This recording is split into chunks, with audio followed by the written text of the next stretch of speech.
What's up, everybody? We were just talking about how Thomas Paine rips ass, and and yeah, that's our intro. Hi, we're TGS Games. If you're new to our stream, we make tabletop games, and we're in the process of finishing up like some of our final touches on what is to be our flagship game called Vault Peddlers. It's a game about community and the post collapse.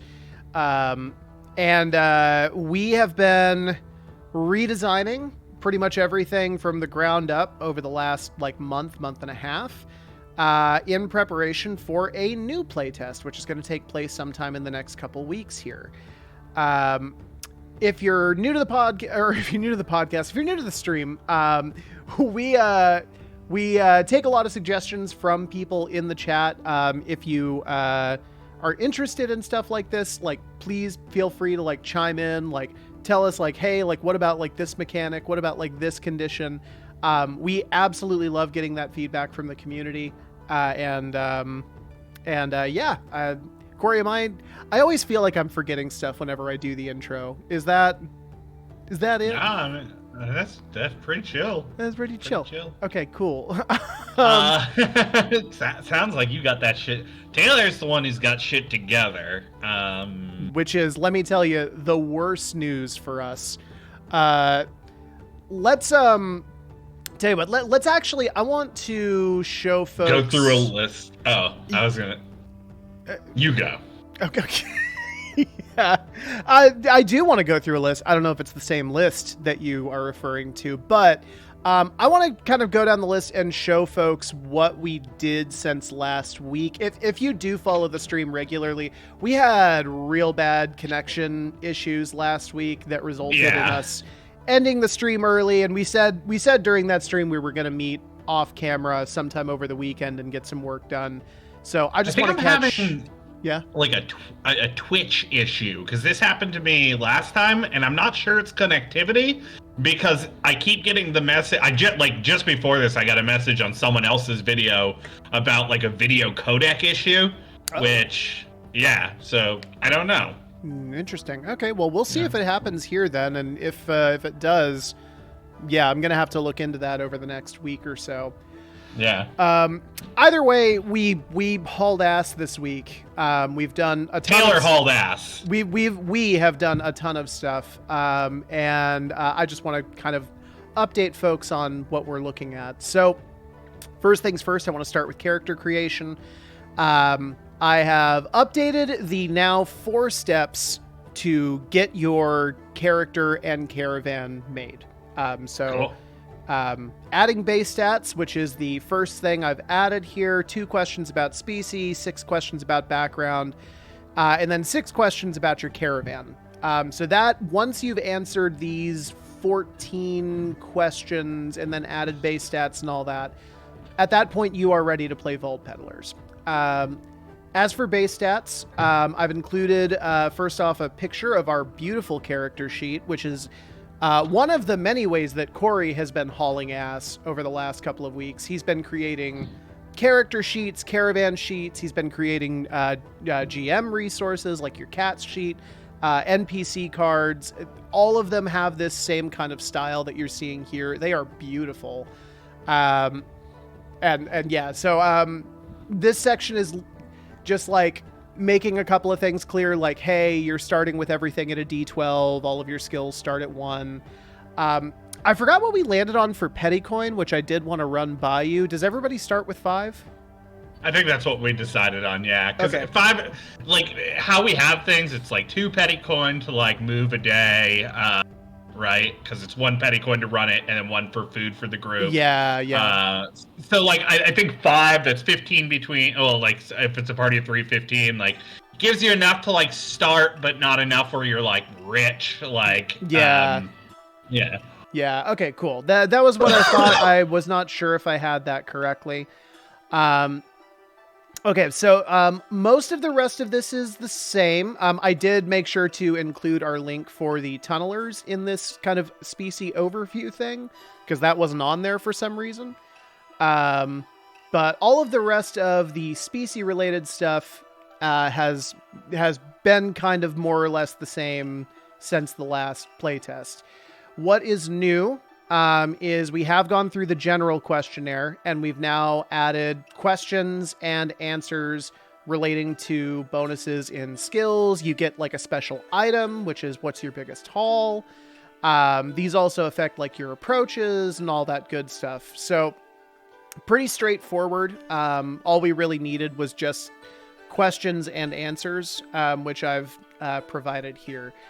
I don't know if these are going to be the ones that we stick with over the course of, like, going into Vault Peddlers 1E, but it'll function for this playtest. Okay, and then finally, this has been probably the biggest thing that we've been doing over the course of the last few weeks. We have our caravan creation now ready to go. So similarly to the character creation, you have base stats here that you can add onto the sheet. After that, it's a very simple matter of answering a couple of questions about what does the caravan look like, what's the pilot bay look like, maintenance station, gunnery. These are your 3 stations that you use when you're piloting the caravan.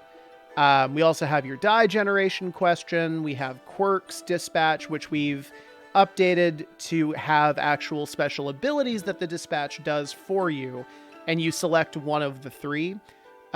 This gives kind of a little bit of a more 3-dimensional aspect to what dispatch actually is and what dispatch does. So I'm excited to see that kind of added on here as well. Yeah.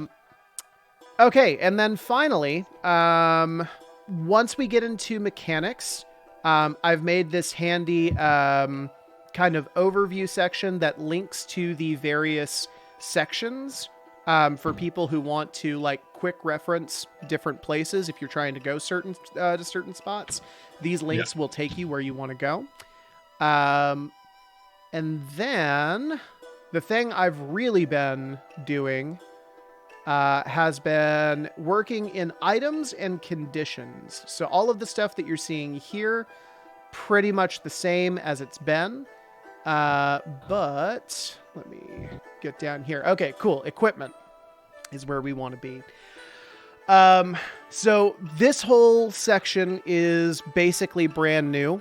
And it's been the big thing that I've been working on over the last 2 weeks. In it, we distinguish between mundane equipment, which are basically just free things that you can have. They don't offer any bonuses to your rolls. It's just something you can have kind of for narrative flair. And then there is advanced equipment. This is stuff that you actually do have to pay for, which you would pay for in petty coin. We have not individual items. Those I actually still do need to make. Are the specific examples, but we have the categorizations of these things for players to make those items on their own. And the way that we've done it is we have here at the top your mundane. It costs nothing. It adds nothing. There are no qualities or features to it. It's just a thing you can have, which narratively represents what you're rolling for. We have light imbuement, medium imbuement, and heavy imbuement. Corey and I were trying to figure out how to categorize weapons and equipment and armor in a way that is easily accessible. And I think it was actually Corey that came up with this realization that, instead of classifying between light and heavy weapons, this is a world where money is magic. Why don't we just talk about the level of imbuement relating to the relative power of the weapon? So theoretically, the way we have this set up now is you could have a quote unquote grenade launcher or whatever that is lightly imbued. And what that does is it adds, +1 to your hit. If you add, or if you upgrade it to a medium imbuement, you can either add the +2 to hit, or you can take on a tag. And if you upgrade it even further to a rank 3, that adds +3 to your hit, and you get to add a tag. Similarly, this counts for armor. And before we get into items, I'm actually going to go further down here, and we're going to talk about this box here. So The stuff above mentions item tags. We didn't have any, so I went ahead and I made some. These are pretty basic overall. There's nothing here that's like super fancy. But they're the general tags that I have noticed or that I've found in most games. We have stuff here for like faulty weapons that jam. We have like explosive. We have like different ranges, for example, that would apply. We also have certain tags that inflict certain conditions. So, for example, if you apply the sharp tag to your weapon, then that means that that item now inflicts the bleeding condition when you make a successful attack with it. So these are kind of the examples that I have. We'll go over these a little bit more in just a minute. These are actually the things I want to talk with you the most about. But then finally, the last thing I've been doing is I've been creating condition items which are designed to treat the conditions that we've talked about in previous streams. For reference, those conditions include things like arduous, the bleeding condition, which we discussed here just a second ago. Blinded, broken, disoriented, poison. These are things that can happen to you.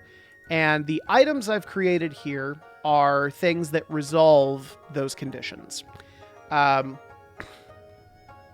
Feel like I've been talking for like 10 minutes, and that's because I have. The thing that I wanted to run by you first and foremost, I had a lot of trouble planning flags for naming stuff in this. I have names like Aspectrometer, Pharmacon, Labyrinth, Tharmonium. The idea here was I was pulling from like Latin and Greek roots, since we're kind of going on this weird neo-Baroque, like neo-Renaissance kind of feel to it. I don't know if you want to change those names. I'm curious to know what your response to those is. I love the names. Sick. Yeah, no, I think these are dope. I think they totally fit. Yeah. Okay, cool. Then I am glad to hear that. That means I don't have to come up with new ones, which is, I have found my least favorite thing in the entire world. Naming shit? Naming shit sucks. Especially when it's like a fantasy world, because it's like... spout off a bunch of bullshit. Say iron something of whatever. That does seem to be, like Church of the Iron Serpent. Yeah, it's rad. Yeah. If it sounds like a cool metal song, it's probably dope enough to include. Well, yeah, because like it's like two things, right? Like you either have, like here's a bunch of vowel sounds in a row with some umlauts, and like that's one way to go about a fantasy world, and then it's just like, oh yeah, welcome to the magical land of Denver, Colorado, and Denver does have that big scary horse. That's true. Yeah. You got to watch out for that. Blucifer. Fuck. And their airport is very frightening. This is very weird. I've been to the Denver airport, and I don't know what you're talking about. Blucifer? Is this like a new thing?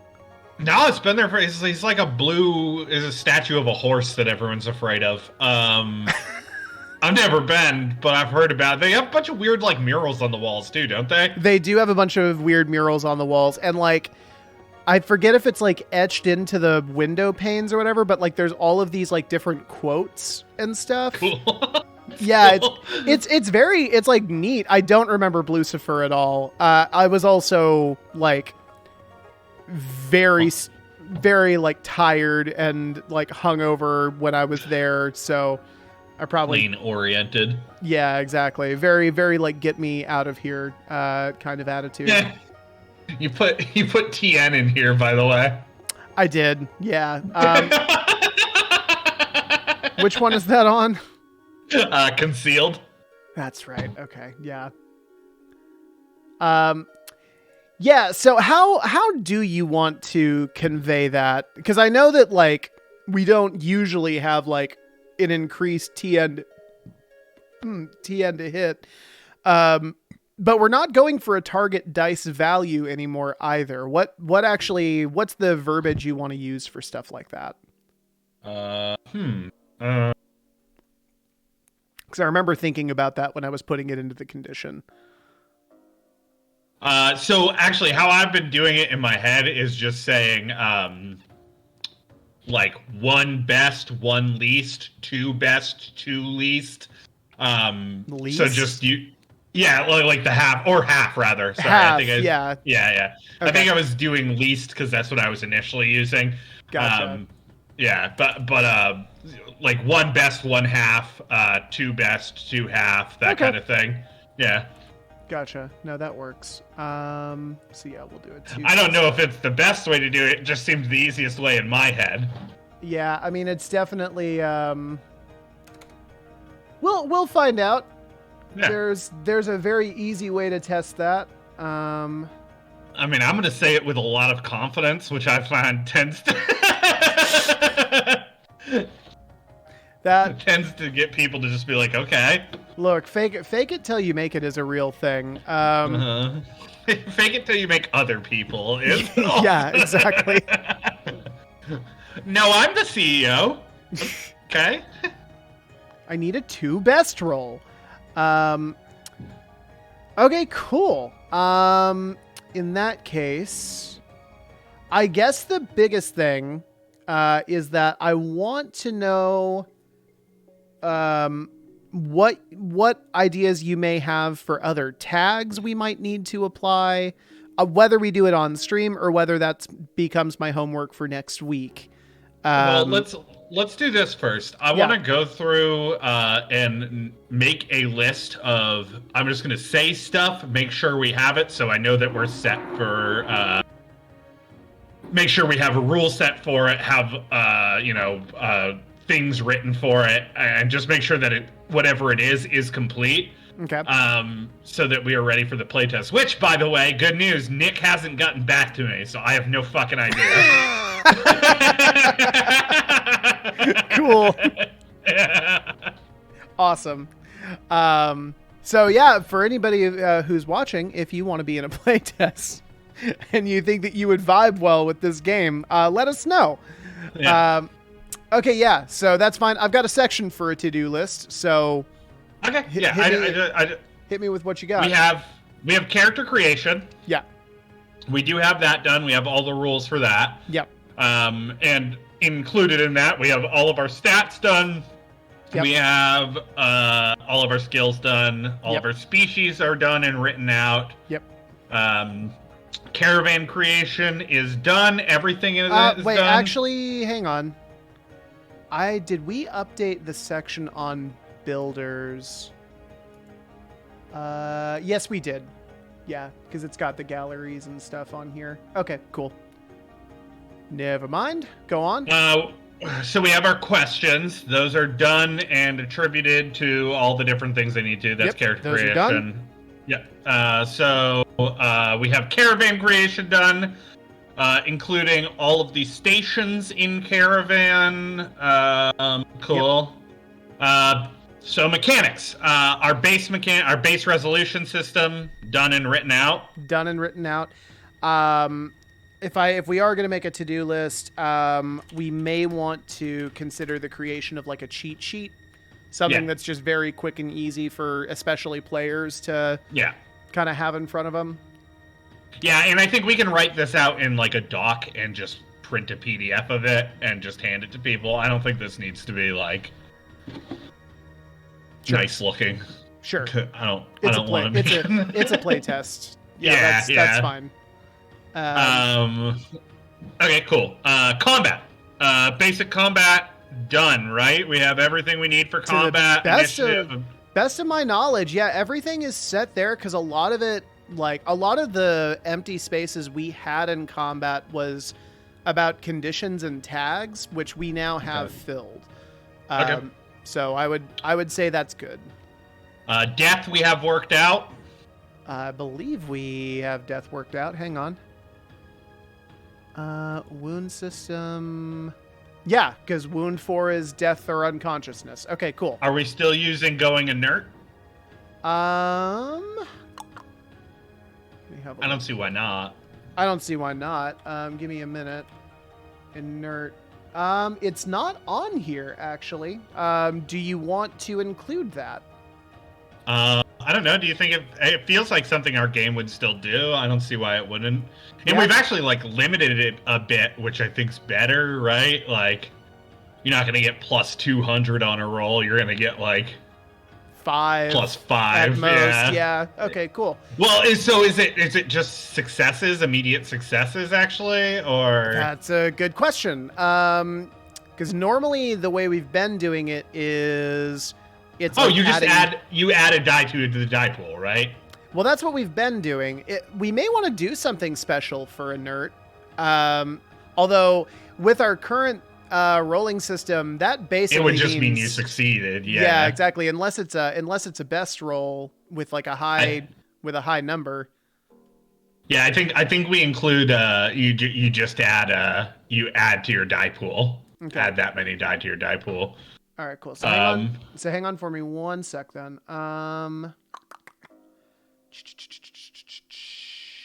Okay.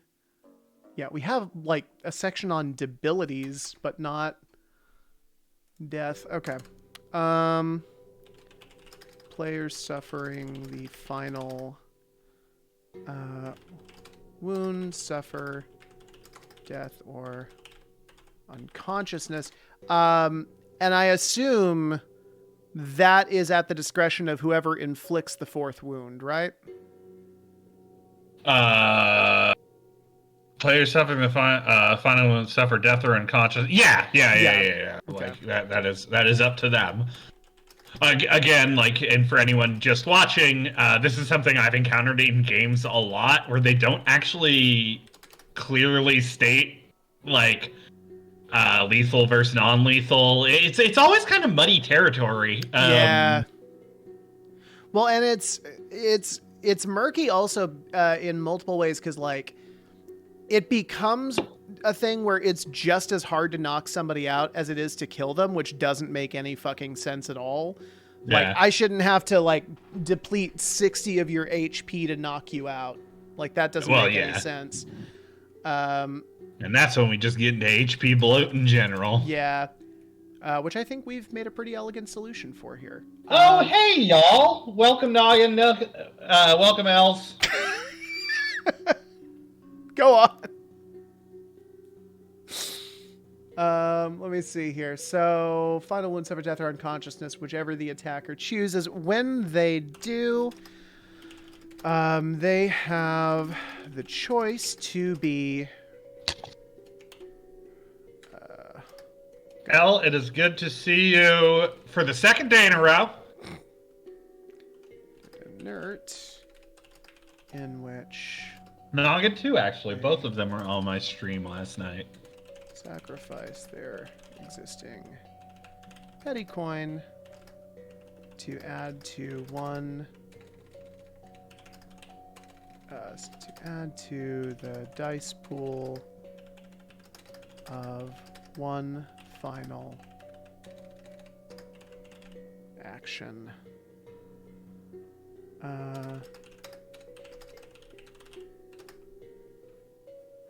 Choosing this petty coin are burned in the process, making them useless to other party members. Okay, cool. So we do have stuff for death then, being rendered inert. Combat resolution. So just basic combat resolution. I just want to go over it quickly. Yeah. I make an attack, and it is a shootout between your defense. Whoever has the most successes wins. Mm-hmm. That is correct? Correct. Yes. I do have a question about this. Yeah. So this says it's an approach and a skill chosen against the defender's chosen defense, parry, dodge, etc. Yeah, we this is actually what we touched on when we met on the weekend. We haven't talked about defense. Yeah, okay. So this is... So we'll have to do that this stream. Okay, cool. So Oh, we're gonna do it on stream, or is this off? We can. I mean, we'll go through what we need to do. We'll talk about your. We got time, so we'll talk about what you did, and then we'll go to defense at the end. Oh, we've already talked about what I did. That whole thing was like the overview. Okay. Well, I mean, you said you wanted to go through some of it with a finer tooth comb, right? I just wanted to make sure that we had everything. Oh, okay. That's right. The item tags. Yeah, I do want to go over those. Okay, yeah. Cool. Well, then I'm just going to make a quick note. Flesh out defense options. Okay. Actually, you just want to, do you have your to-do list open? Oh, yes, I do. Let's just put it right there. Yeah, that makes sense. Just so we don't lose it. Hello, governor. Oh boy. What? Hello, puppet. Fucking. It's Pirates of the Caribbean.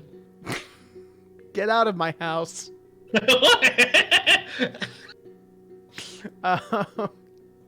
That man's got a wooden eyeball. He's got a wooden eyeball and wooden teeth.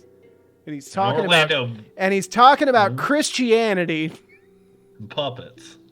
And puppets. On a side note, what a creepy fucking name for women. Poppet? Fucking yeah, weird. I like to in my headcanon replace it so he's actually just talking about puppets. Just actual puppets. Hello, puppet. He's just like really into puppetry. I don't know. I don't know what it is. It's ventriloquism, isn't it? Fuck. Okay. Anyways. What? Okay. Okay, cool. So combat resolution, we have the defense we need to talk about. Okay, vehicle combat. Let's go over this very quickly. Vehicles can travel up to 10 hexes per turn. That's stock. Presumably, you could have items on your vehicle that allow you to travel faster, yada yada. Right. So, do we have the basics of vehicular... do we have initiative worked out for vehicular combat? That's a good question. I guess I was assuming... Shit, wait, how is initiative... How do we have that currently? Initiative is... Each faction picks one player for an initiative shootout. Okay. Oh, well then... Okay, yeah, so it's... Pilots have an initiative shootout? Well, it would just... It doesn't matter, right? Because the fact is, if the vehicle is associated with your faction, it moves on your faction turn. So that's... Okay. Yeah. Yep, so we can use the same initiative system. Yeah. Which is great, because the less we have to change between these things, the better. We have... hit resolution works the same way. It's a defense versus as a vehicle's defense. Do we have vehicle defense worked out, or? So I do actually have something on that in the gunnery question, I believe, because we did talk about. Hang on, I'm actually gonna transpose this into vehicle combat really quick. Yep.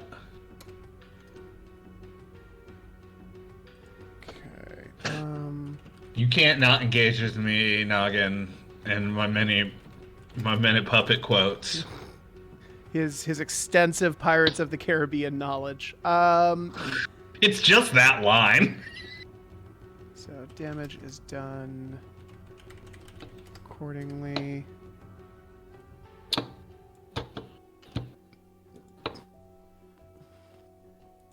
Okay, so this is how a vehicle inflicts damage, but you're right, it's not how defense is calculated. Yeah, that's right. So we'll have to, under defense, do on the to-do list, put vehicle defense as well. Yeah. Okay. Oop. Hey, that's why we're doing this. Yeah. Vehicle defense as well. Okay. Okay. I actually don't know if we need... We might want to keep explosive to heavy imbued weapon, just so that we're keeping the same verbiage. Oh, yeah. Yeah. Okay. And then tractor beam, I don't think we actually have to include here, because it would be specifically like a reliquary item, yeah, right? it's specifically a reliquary item. It doesn't have anything to do with damage. Okay, cool. Yeah. Okay, cool. So cool. We have scaling for damage worked out, movement. We'll have to do defense for both regular combat and vehicle combat. We understand how die is generated in play. Yes. I like the breakdown of the sheet, by the way. Yeah, I want ideally to do something like this for all of your sheets. Yeah. In particular, I think the one that's most important that I would like to do, we don't Contracts. need it for the playtest. Well, contracts and cats. Yeah. Cats, I think, is a unique enough thing that I think most GMs are going to really appreciate having that guide. Sure. Yeah. But yeah, contracts are also super important. But yeah, I enjoy this. Cool. Caravan resource management. I really like the inclusion of this. Now I'm just using this time to praise you, which feels good. So we'll take it. Feels good, dog. Go ahead. So we have NPC stats worked out, right? NPC stats, yeah. So we have 1-star low-level minions, 2-star is sub-bosses, 3-star is a high-level BBEG. We have according wound nodes assigned to those. Oh, here's what we do need to do. We need to make some sample NPCs, because I think we established that we're not making a system where you can just on-the-fly generate one of these guys anymore. It's more of like, we're going to create a bunch of templates, and then you would just select whichever template is most appropriate and adjust it as necessary. Sure. So I'm going to add that.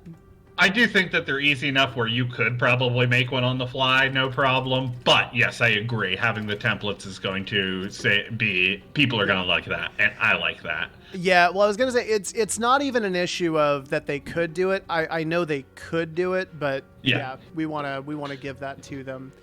Exactly. Okay, contract negotiation. We actually have a contract negotiation written out, right? Like, we know how it works. Start to finish. We don't have it written out, to the best of my knowledge. We should definitely write that out. So let's put that under with defense, the defense stuff we need. I'm actually going to put that over the NPC templates. So write out contract negotiations. Okay.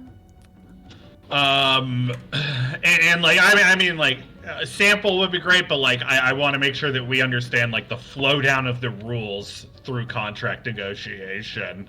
Yeah. That mostly what I'm talking about here is for me on when we do the playtest. No, I believe me, as the person who had to run the last playtest, I fucking get it.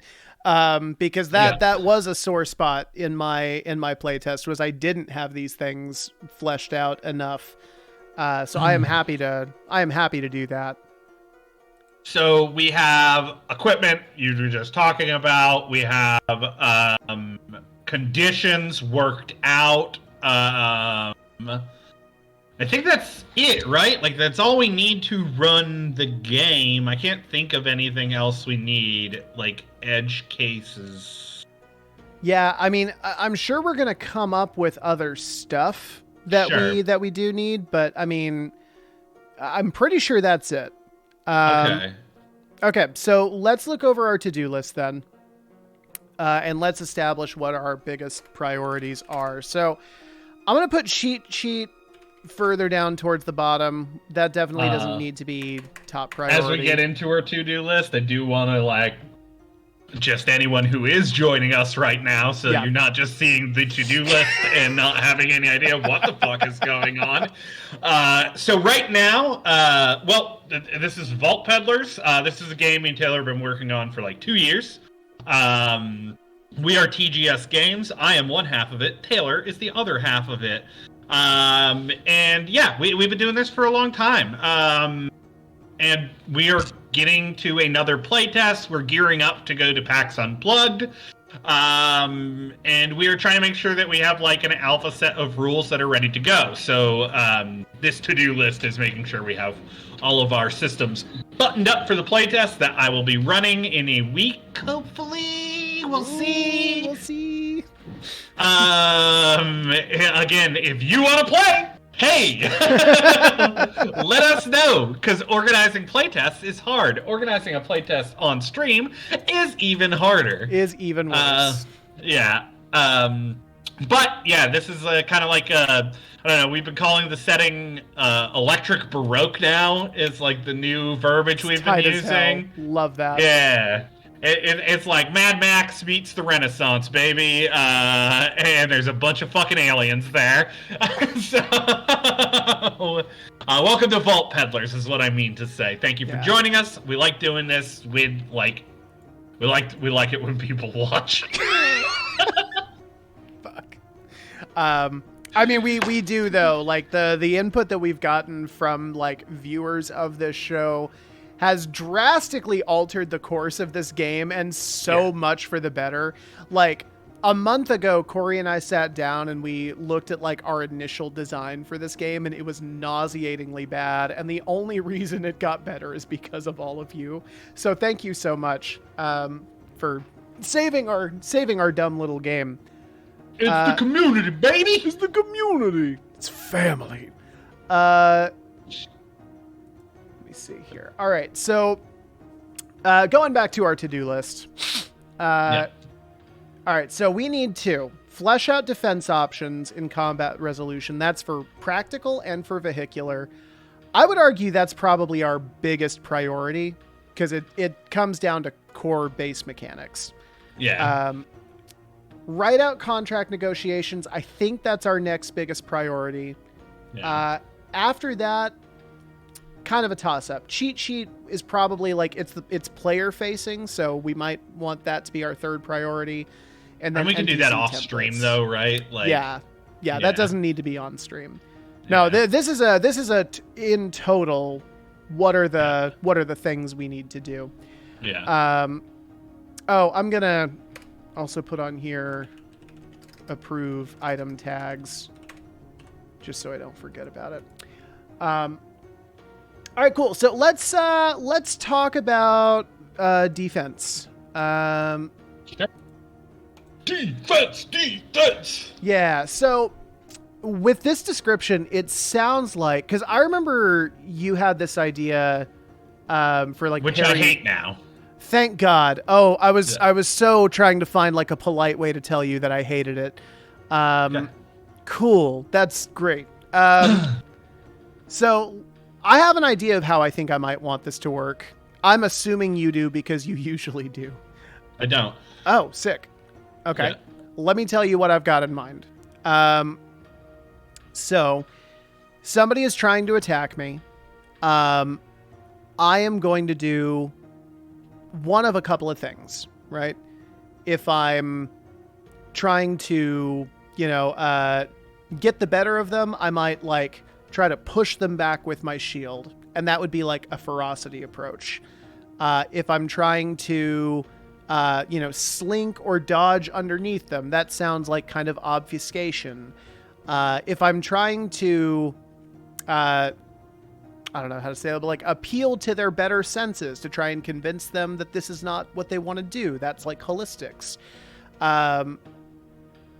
The basic idea is we find narrative approaches fitting for a defense. We apply them to one of several skills, and then that's the basis for your shootout, right? You add armor if it's necessary. And then that's it. I think applying it to, I mean, like, I will say this much. I don't think holistic should be like talking somebody out of it, because I don't think that's like, yeah. It's not really, I don't think anyone will do that, but I was trying to come up with a good holistic example, but I couldn't. But yes, I think tying a patent defense to each approach is the smart move. Yeah. Okay. Cool. So what I'm gonna do here, see image right, and we are gonna make a little floating table here. I don't think we have to tie it. I guess like my only worry about not tying it to a skill, and I don't actually want to do it, but my worry about not having it tied is like one thing that we did find in the combat playtest was like putting the narrative like impetus on someone in combat was an unpleasant experience for them, because they're like, I don't know, was mostly what people's response, like, how do you do that? I don't know. Like, yeah. So tying it to a skill makes sense by removing that impetus.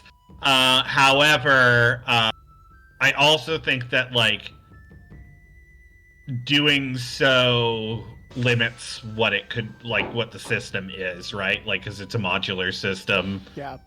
I mean, so there are also some examples of activities where there is only one skill to do the job. Sure, like absolutely. If you're attacking somebody 99 times out of 100, it's going to be brutality. If you're piloting the vehicle 99 times out of 10, it's going to be traversal. Might not always be that way, but like, yeah, like there are situations where like it seems to be the preeminent, and maybe that's what it is. Like we like, hey, most of the time this is going to be that. Don't be afraid to like move out of that if it narratively makes sense. But I like that. But yeah, maybe it's a sidebar thing. It might be worth like, because we have these skills categorized in like the social martial schools for the NPC card, it might be worthwhile like to include that in the sidebar. Like as a GM, as an archivist, think about like the skill categorizations that you have for NPCs. If they can't decide on a skill, or you can't decide on a skill to use, pick like an applicable group and just choose one that makes the most sense from that pool, right? Like that. Yeah. Actually, tell you what, if that's going to be the sidebar, then I'm going to get rid of this floating table. We don't need that yet. Oh, we'll do that. I also like that, Noggin, and like I think that like that is a big thing that we learned. It is one of those situations where it's like, this is what works really well in Rules Light, and this is where it doesn't work in our system. Yeah. Which is like, I mean, like through this whole process, I think me and Taylor learned a lot about like what we can lean on in the different like ethos of tabletop gaming. Like there are elements of Rules Light that I think work really, really, really well. Yeah. And they should be applied in their place. Yeah, very much. Okay, can you give me the gist of that little sidebar that you were talking about? Yeah, I think it's important to include that like most of the time it may be like the resolution may fall to like a few skills in a combat situation, but feel free to pick the skill that makes the most sense outside of that. Okay. For whatever specific situation you're in. And then as an addendum, I was saying that an important thing to think about for an archivist is the skill categorizations that are included for the NPC skill blocks. The social, martial, and what was it? Social, martial, and something. Research or intellectual? Research. And you could always just choose from the school skills, like the skill block that makes the most sense if you are in a bind. So this. Let me ask you this: of the skills that we have for players, what do you think? What do you think the general use case is going to be for defense? Well, let's tell you what. Let's come up with a defense for each of these schools, and then we can tie one that is generally going to make the most sense after we come up with the defense. So I don't know if you can see the stream. I'm actually in the process of writing that sidebar right now. I mean, can you just? I don't. Here's the thing. I don't think it's going to be a one size fits all. Like the skill, the skill for like dodging something, it ain't going to be the skill for taking a hit. Sure. I mean, we can do like 2 or 3 of them even. But that's the whole point of the sidebar. This whole point of the sidebar is most of the time players use X, Y, or Z to defend, but remember to apply these cases. Weren't we going to tie a kind of a name to a different defense onto each approach? Are you saying that? Hang on. So are you saying that like adaptation defense is going to have like its own skill attached to it most of the time, and then like it's different for every approach? So yeah, where are you in this sheet? I'm making a okay. Tell you what, I'm just gonna back out of this. Give me a minute. Okay, so I'm here with you in combat resolution. I was making a little sidebar thing. So how is this gonna work? Are we personalizing skills per approach? I thought initially you were saying that each approach we would tie like a kind of defense to. Yeah, like there would be like a general. It's like the same as any other skill, or the same as any other like role that you would do. Like the different approaches affect generally kind of how you do stuff. So let's do that first, because I think that defining those is going to define how skills work with them. Okay. So what are you thinking then for like the 2 weakest, the hardest ones for me are like adaptation, holistics, and clockwork, I think are the most difficult. Well, then let's fill out the ones that make the most sense first then. Okay, yeah. So that's just taking the hit, right? Ferocity is just taking the hit, full force. Like facing it, yeah. Yeah. With a shield or other armor. Obfuscation is definitely going to be dodging and weaving.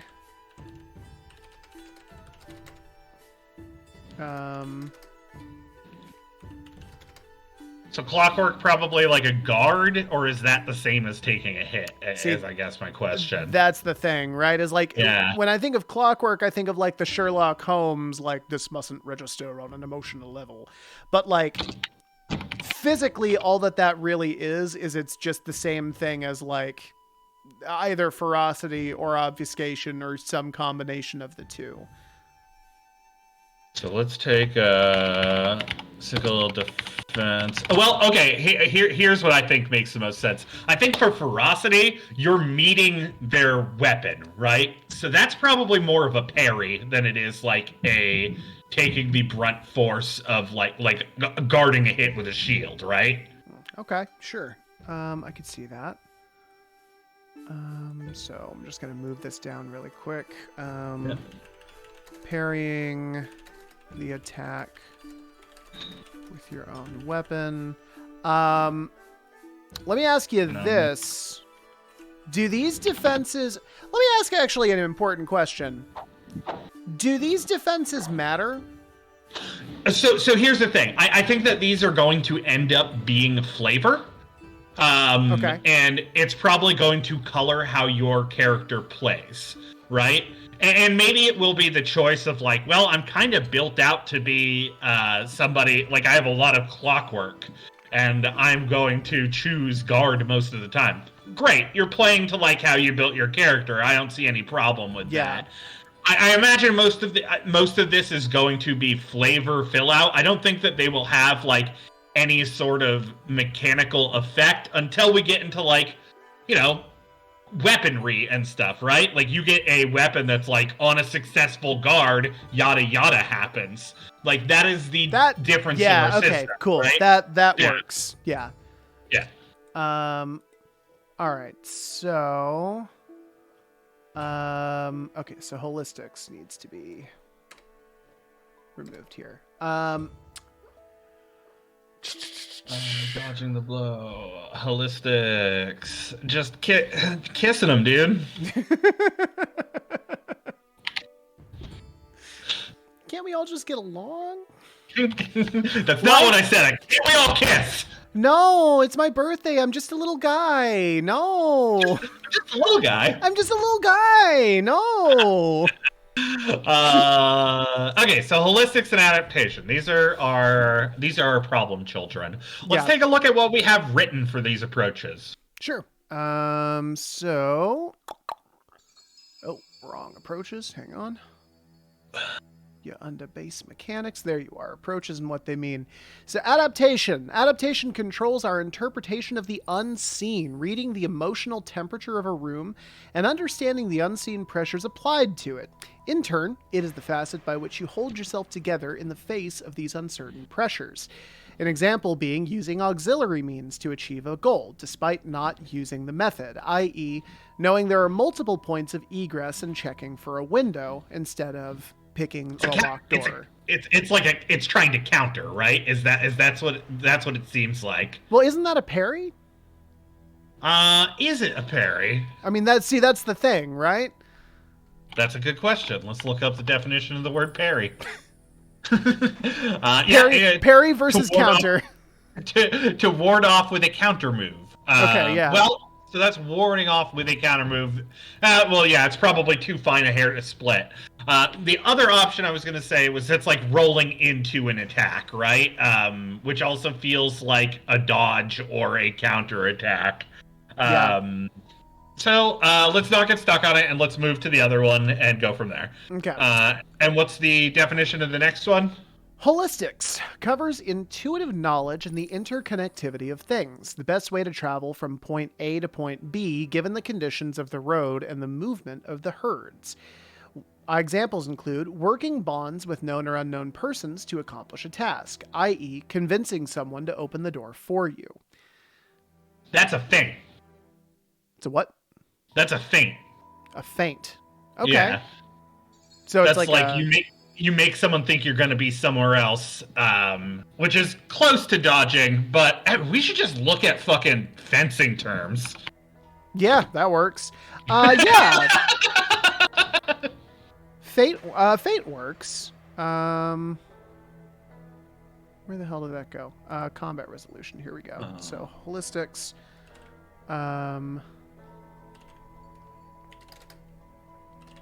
Terms to know. Faking. This is the best part of anything, where we just go to a dictionary. It's where we really get the meat of most of this game. What would sound cool here? Well, and you know what? Like, looking at all these fencing terms, I'm like, this fits the aesthetic of our game quite a bit, too. It definitely does. That's some Renaissance-ass shit, right? We might want to consider, like, switching to some of these Renaissance-ass words for some of these. Like, a balastra is a short jump towards the opponent, often combined with a lunge or a flèche. That's ferocity right there. Yeah, right? Out. Dude, because honestly, like, just replacing this with fencing terminology might be the sickest way about this. All right, yeah. Give me... I mean, here's the deal. What we can do is, like, holistics is feint, right? Doing whatever. Ferocity is parry. Feint. A false attack intended to get a reaction from the opposing fencer, which will open her up to a genuine attack. Okay, one Does sec. that fit? False attack. Give me the rest of that. Yeah, I'm just going to post it into our chat. Does that make it easier? Might. Hang on. Forget if I can even see our chat. Yes, I can. Don't mind me. I'm not committing plagiarism. Came up with this all by myself. Can you plagiarize an entire sport? I feel like the National Fencing Association will probably say the answer to that is yes. Well, fuck them. Yeah, right? What do they know? They're not looking. They're not looking at our game. They don't give a shit about us. Stab me? Idiots. Okay, cool. So yeah, false attack intended to get a reaction from the opposing fencer. What happened to all inclusive? All inclusive except for fencers. Fuck fencing. Fuck. This Hey, is ours now. I'm drawing a line in the sand. We say as we mine their Right. sport for words. I'm gonna steal everything that you are, but also fuck you. Okay, so parry is a defensive action in which a fencer blocks the opponent's blade. Okay, 1 second here.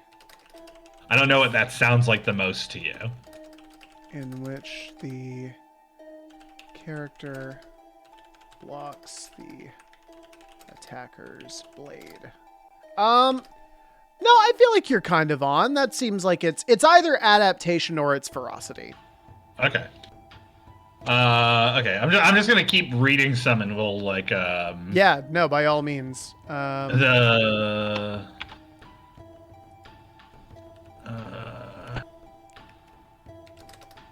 Ooh, there's recover, which is to return to an unguard position following a lunge. Recover might work for one of these. Like, it is the poise at which you return to combat. Explain how that would work if I'm choosing it as a defense to being attacked. It's like rolling with the punch, basically, because I'm coming right back afterwards. Rolling with the punch in what way? Because I'm right back up afterwards. Yeah, that doesn't track. Like the wording is cool. I like the idea of recovery as like a general one word thing. There's riposte, which is a defender's counterattack after parrying. Yeah, that's not gonna work. Because that would imply other mechanics associated with these defenses. That's not just narrative. Yeah.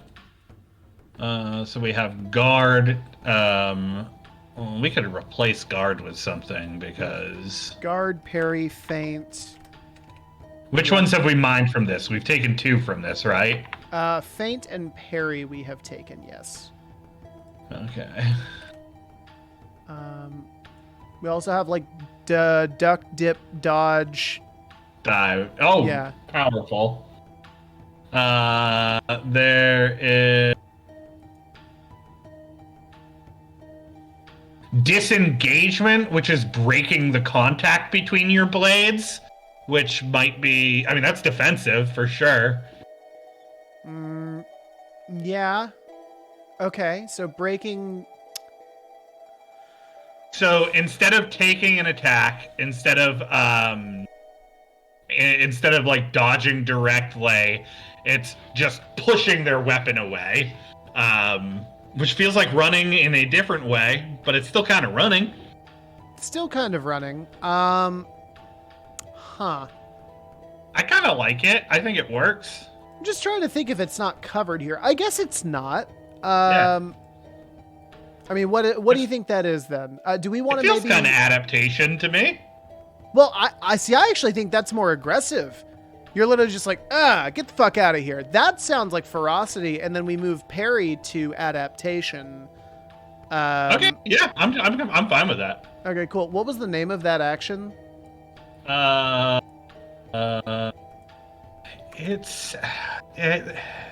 I'm reading this right off the sheet. Oh boy. It says Guy Fieri's big sword move. Okay. Well, actually, I'm sorry. Guy Fiery. Guy Fiery? Is that... Yeah. Okay, how do you spell Guy? Is that... It's same way. No, and that's No. It's fine. I forget which one it was. You were so busy telling your excellent joke. I know. Between the fences. Disengagement. Disengagement. Okay, cool. That's when you break off the engagement that you just had with the person who you're fighting. Yeah. It's when you take your ring back.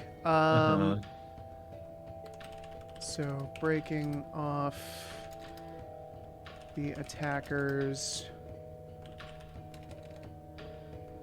attack. By doing what? What was the end of that? Contact between the fencer's blade. Weapon. So by breaking off contact with the attacker's blade? Yeah. Okay. It's by passing the blade under the opponent's, is how it says. Okay. But we don't need to put all of it in.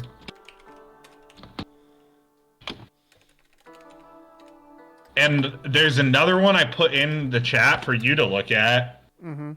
Okay. What does it say? Yeah. This is directly from the fencing. Remember, this is directly from the fencing.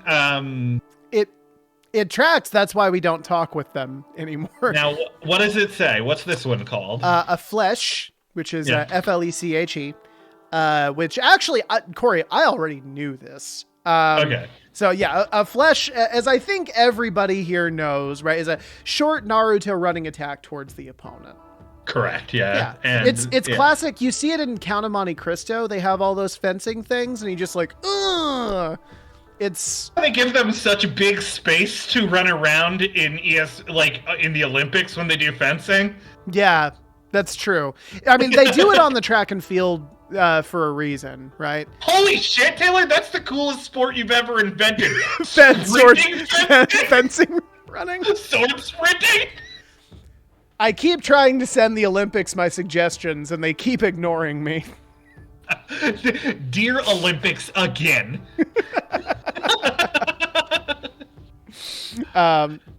But yeah, no, I think that these work. So folks, if you're tuning in for the first time and you're just wondering what the hell we're talking about, hi, we're TGS Games. We make tabletop RPGs. Right now we're in the final stages of kind of revisiting our flagship game, which is called Vault Peddlers. We're doing some combat resolution stuff.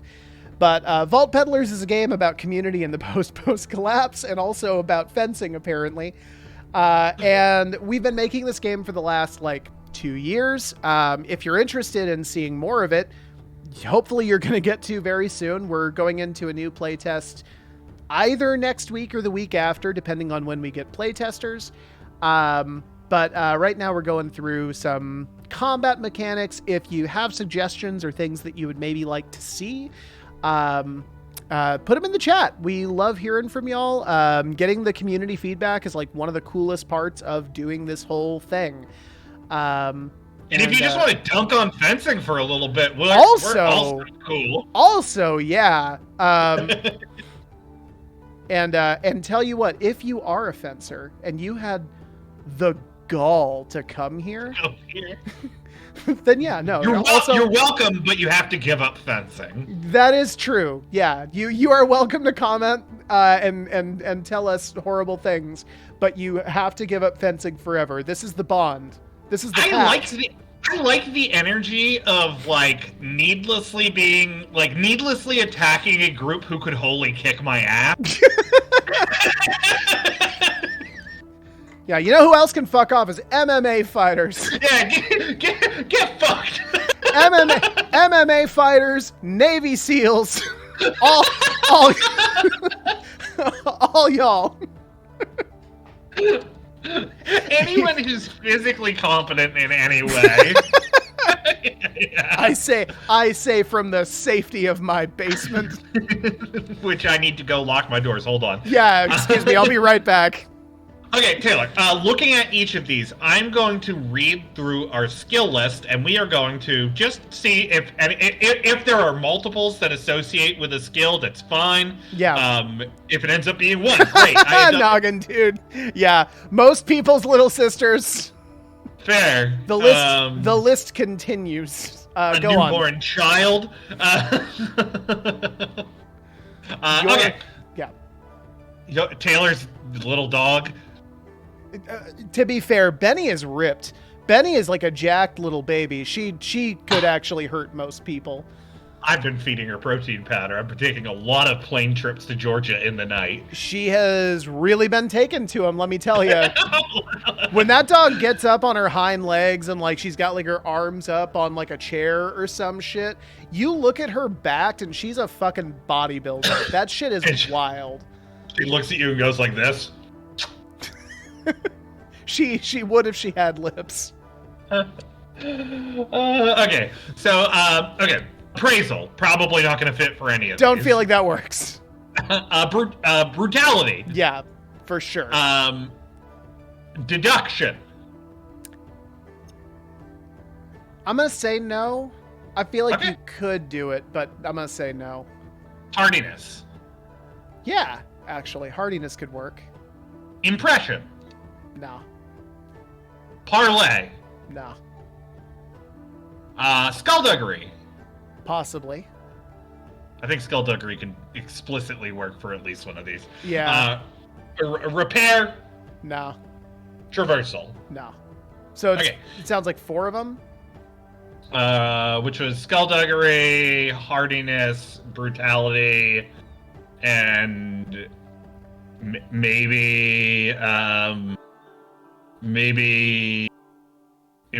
was it impression or deduction? Maybe you were like No, I'm sorry. Can you read them? Can you read them back? appraisal, which is a no. No. Brutality, yes. Yeah. Deduction, Nah. I'm gonna say no. okay. Hardiness, Yeah. impression, No. parlay, No. skullduggery, Yeah. repair, No. traversal. Okay. Yeah. So it's just. And I do understand what you were saying. Like with deduction and impression, they both feel like maybe like you could kind of do like the Sherlock Holmesy reasoning for them.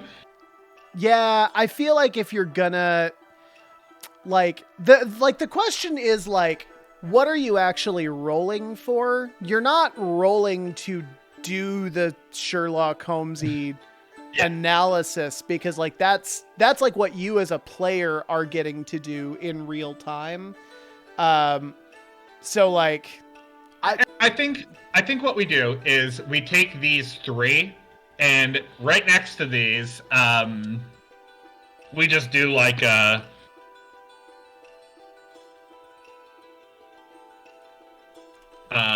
Fucking.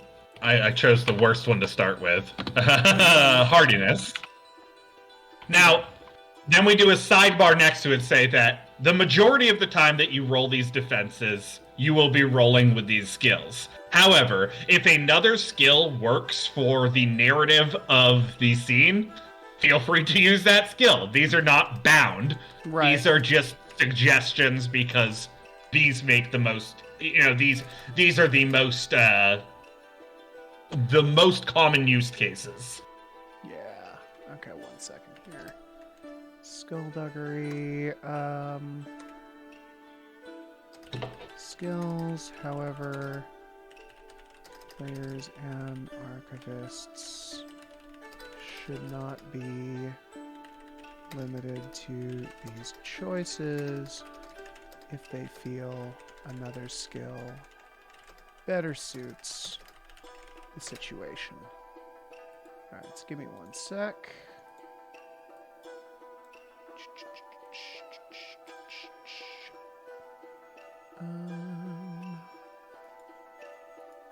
What in the world?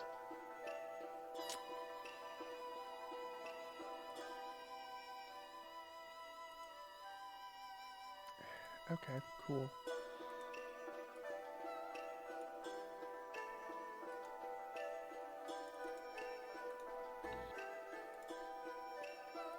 Okay. Here.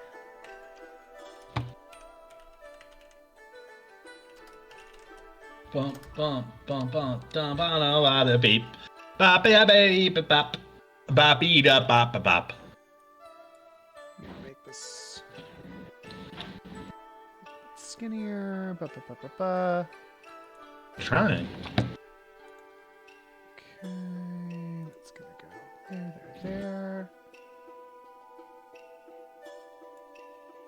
Okay. So this is kind of. Yeah, I think that's good. We can pair them off if we like, or we don't have to. Nah. Okay, cool.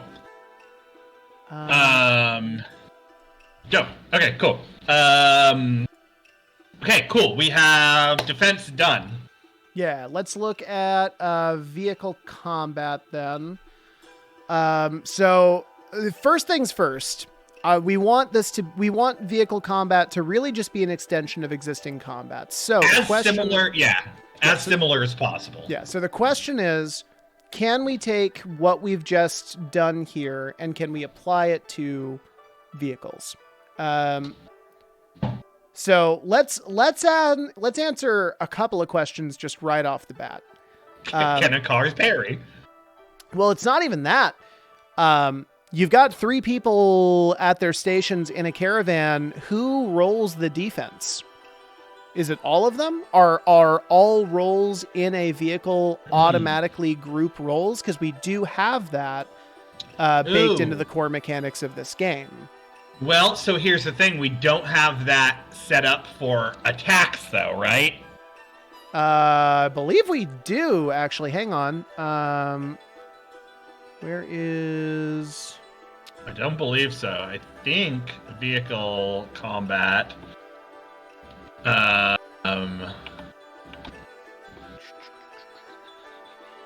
Where is it? Oh man, what is the... I know we had something on rolling together. Well, we do have stuff on rolling together, but we have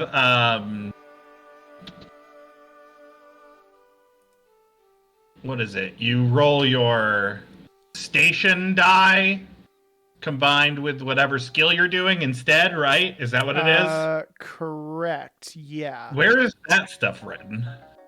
Let me have a look here. Because we're gonna want to have that shit in the playtest doc. Yeah, for sure.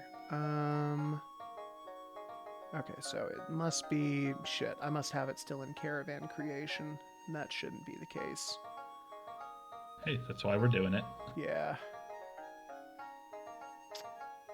Yeah, for anyone who is watching us, and watched our last playtest, one thing you will notice is that, for our last playtest, me and Taylor, I'm gonna say that, our stewardship for our document that we gave people access to wasn't as keen as we probably should have been. Which is, it was a learning experience, right? And what we're doing right now is cleaning things up so that, when we get to these situations, we won't have questions. We won't have us being I don't know. So, to be clear, sorry, all 5 approaches are used when doing caravan. The stations replace skills in the caravan, is what it is. Okay. Yeah. So, in that case, we can still port this defense system over, but it doesn't answer your question, which is who rolls it. Yeah.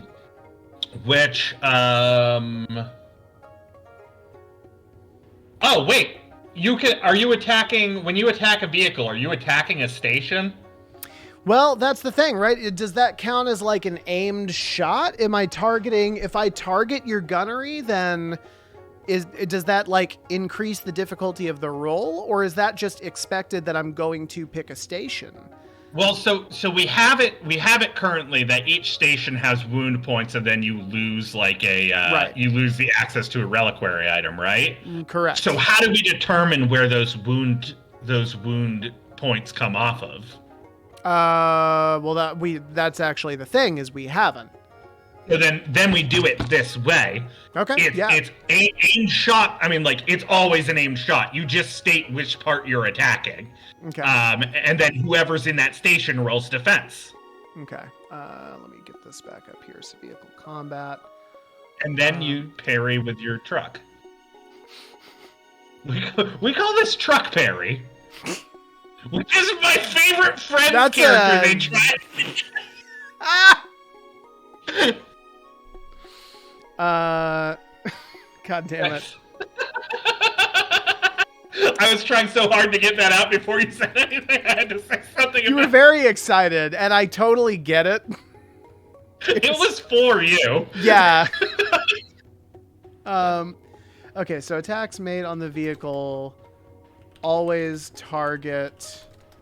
Or the attacker just always declares which station they're targeting. Yeah. One or more station of the attackers choosing. Those stations roll. And roll defense using the same approach. Using the same approach prompts found in the combat resolution section. Do they have truck fencing? Do we need to find truck fencing terms? Hold on. using the stations.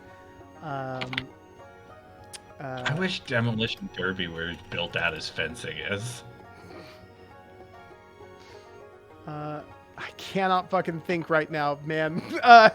Using station skill points in lieu of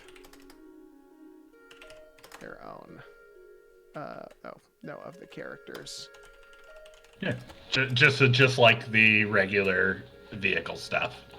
Noggin, dude, I've called the Olympics multiple times. Admittedly, the X Games is probably a better... Admittedly, probably a better selection for that kind of thing, but... I mean, looking at this, do we need to look at our defense stuff and make sure that it applies to vehicles as well? Okay, yeah, so, I mean, it's right up here, so we might as well. Alright, so... Goddamn, like, none of these work. They all work. Well, then we can make them work, is the thing. We bend it to our will, Taylor. Okay, can I make a suggestion?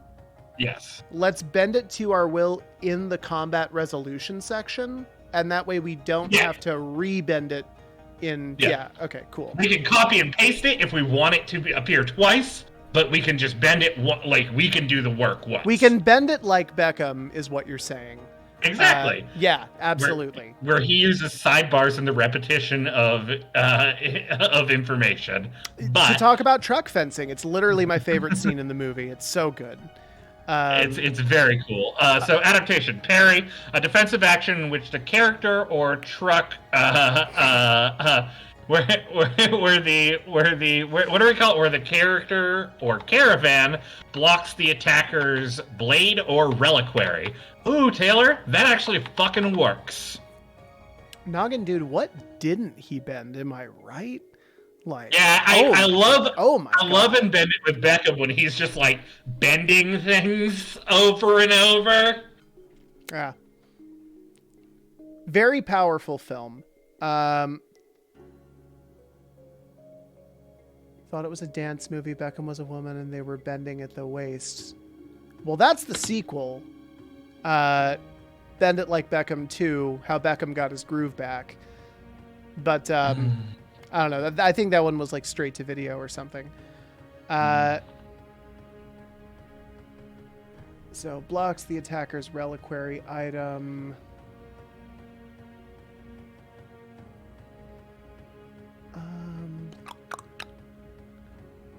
So in which the character or caravan blocks the attacker's blade reliquary item with their own. Right? Yeah, correct. Okay, cool.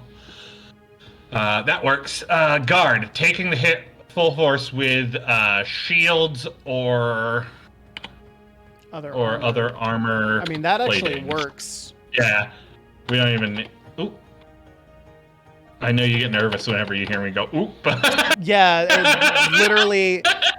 I wake up in a cold sweat at 3 a.m. because I think I heard oop. Oop. Oop.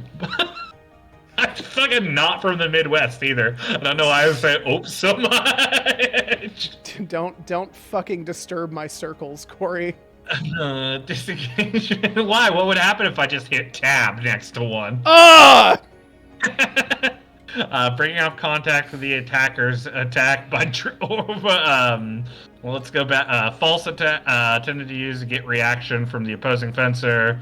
Rolling. Fuck, obfuscation kicks ass with caravans.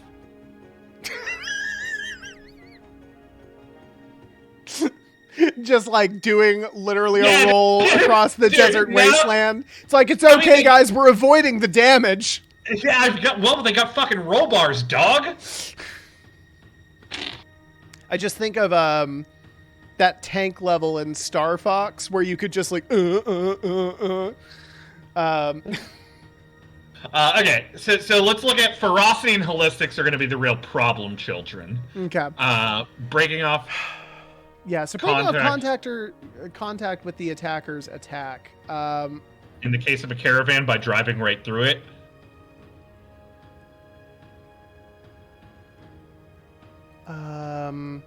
Oh yeah, hang on. By closing the distance between yourself and the attacker. Works.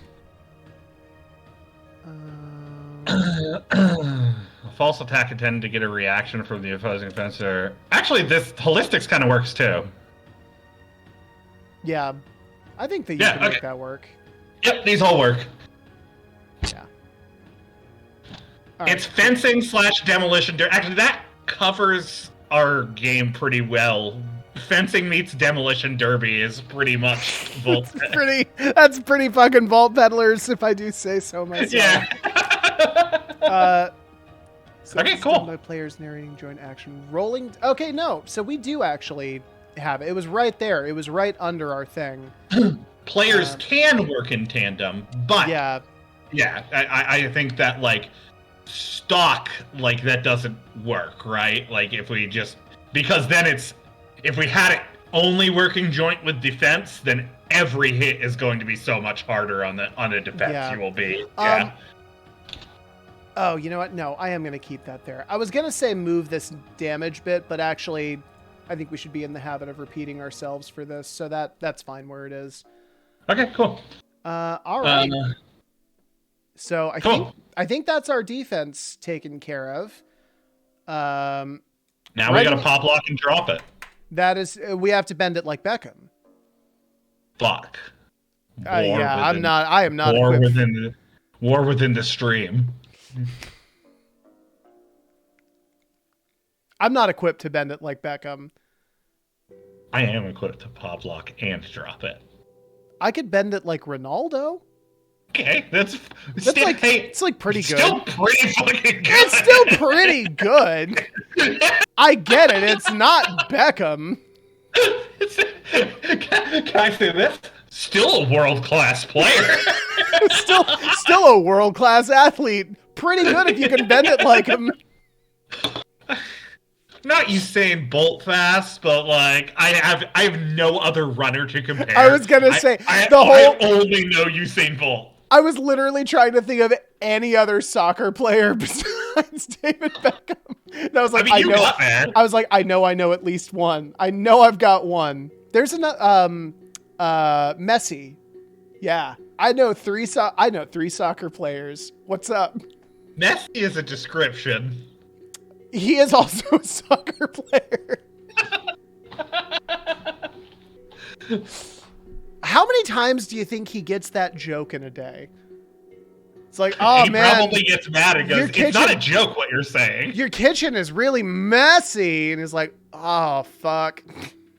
And he stops and he goes, go on. Explain it. Explain what you meant. Tell me the joke. What was the joke? Hey, man. It is me? I was just being silly. How are you being silly? Explain it to me. Give me $20 out of your wallet right now. Yeah, no, he has that interaction with people every single day, for sure. He's a bunch of money. A lot of money. He walks around with a lot of $20 bills. Okay. What else do we need to cover? Write out contract negotiations and approve item tags are the two things we have. What do you want to do first? I think contract negotiations is more important. Approving item tags is something we can do off stream. I just wanted to make sure we do it. Contract negotiation probably going to be a lot of brain work too, though. It's going to be a lot of brain work, but like we got to do it. Yeah. Okay. Everyone, put on your brain caps. Yeah. Put on the. Sorry. Go. I didn't have anything. Every TGS fan knows that you have to farm a human brain from somewhere. We don't know where. Hollow it and put it on your head when you need to think as a part of like an interstream activity. Yeah. Fuck me for trying to be inclusive. Don't kill people for their brains. That's all we're really trying to say, folks. Please don't. Oh, do you have our contracts? Oh, it is. Okay, cool. It's right here. Yeah, let's look at those suckers. Yeah, I'm gonna download it and then put it in the doc real quick. I don't know if anyone's seen contracts yet. I don't know if you have. So this will be fun. Do. Lulu, I've got some apples. Lulu, you've got some too. Lulu, we've got some apples. Okay. All right. Yeah, look at.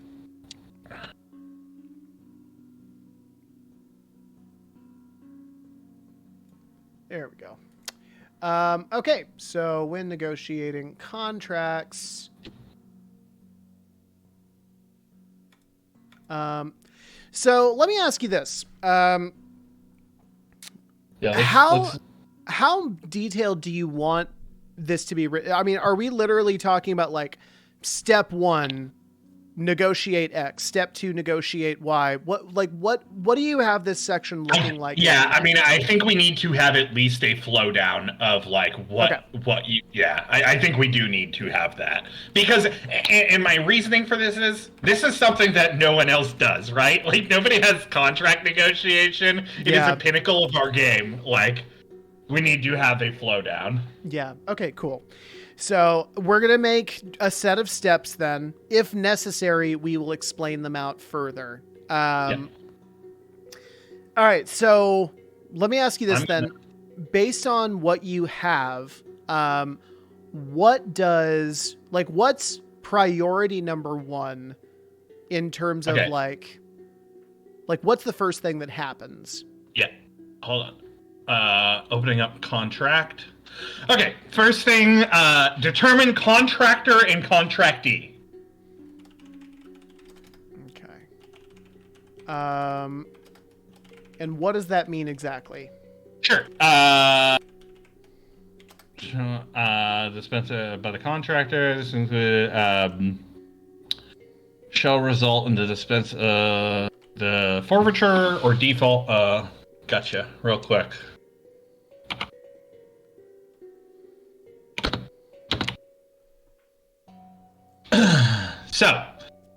So the entity providing the services is the contractor, and the person receiving the services is the contractee. So whoever is like giving you the job is the contractee, and then the contractor being you, the LLC, the Bulk Peddler Group. So to be clear, though, if I'm seated down at a table with somebody negotiating a contract, don't I already know that? I mean, I think we include the steps because it makes sense. I'm going to say that it is going to make sense to make sure we build this peanut butter sandwich without leaving the knife in. Because again, this is something that nobody else does. And there are like situations where maybe you're meeting like a middle person who is asking you for someone else, right? Like, okay.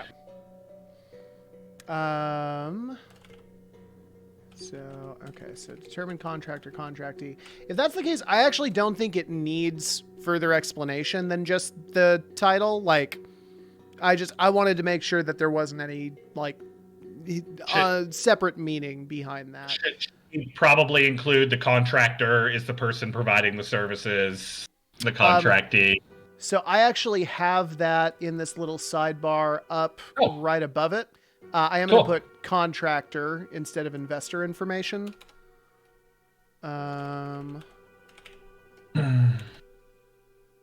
did a lot of contract research. Ask me how fun it was. No, I don't want to, because I feel like I know. Actually, I'm kind of probably a weird edge person where, like, maybe you liked it. I mean, I don't know. Like, having a GM brain makes you very weird towards these kind of things because, like, I totally get that. It's like, oh yeah, I didn't realize that's how that worked. That actually makes a lot of sense. Like, neat.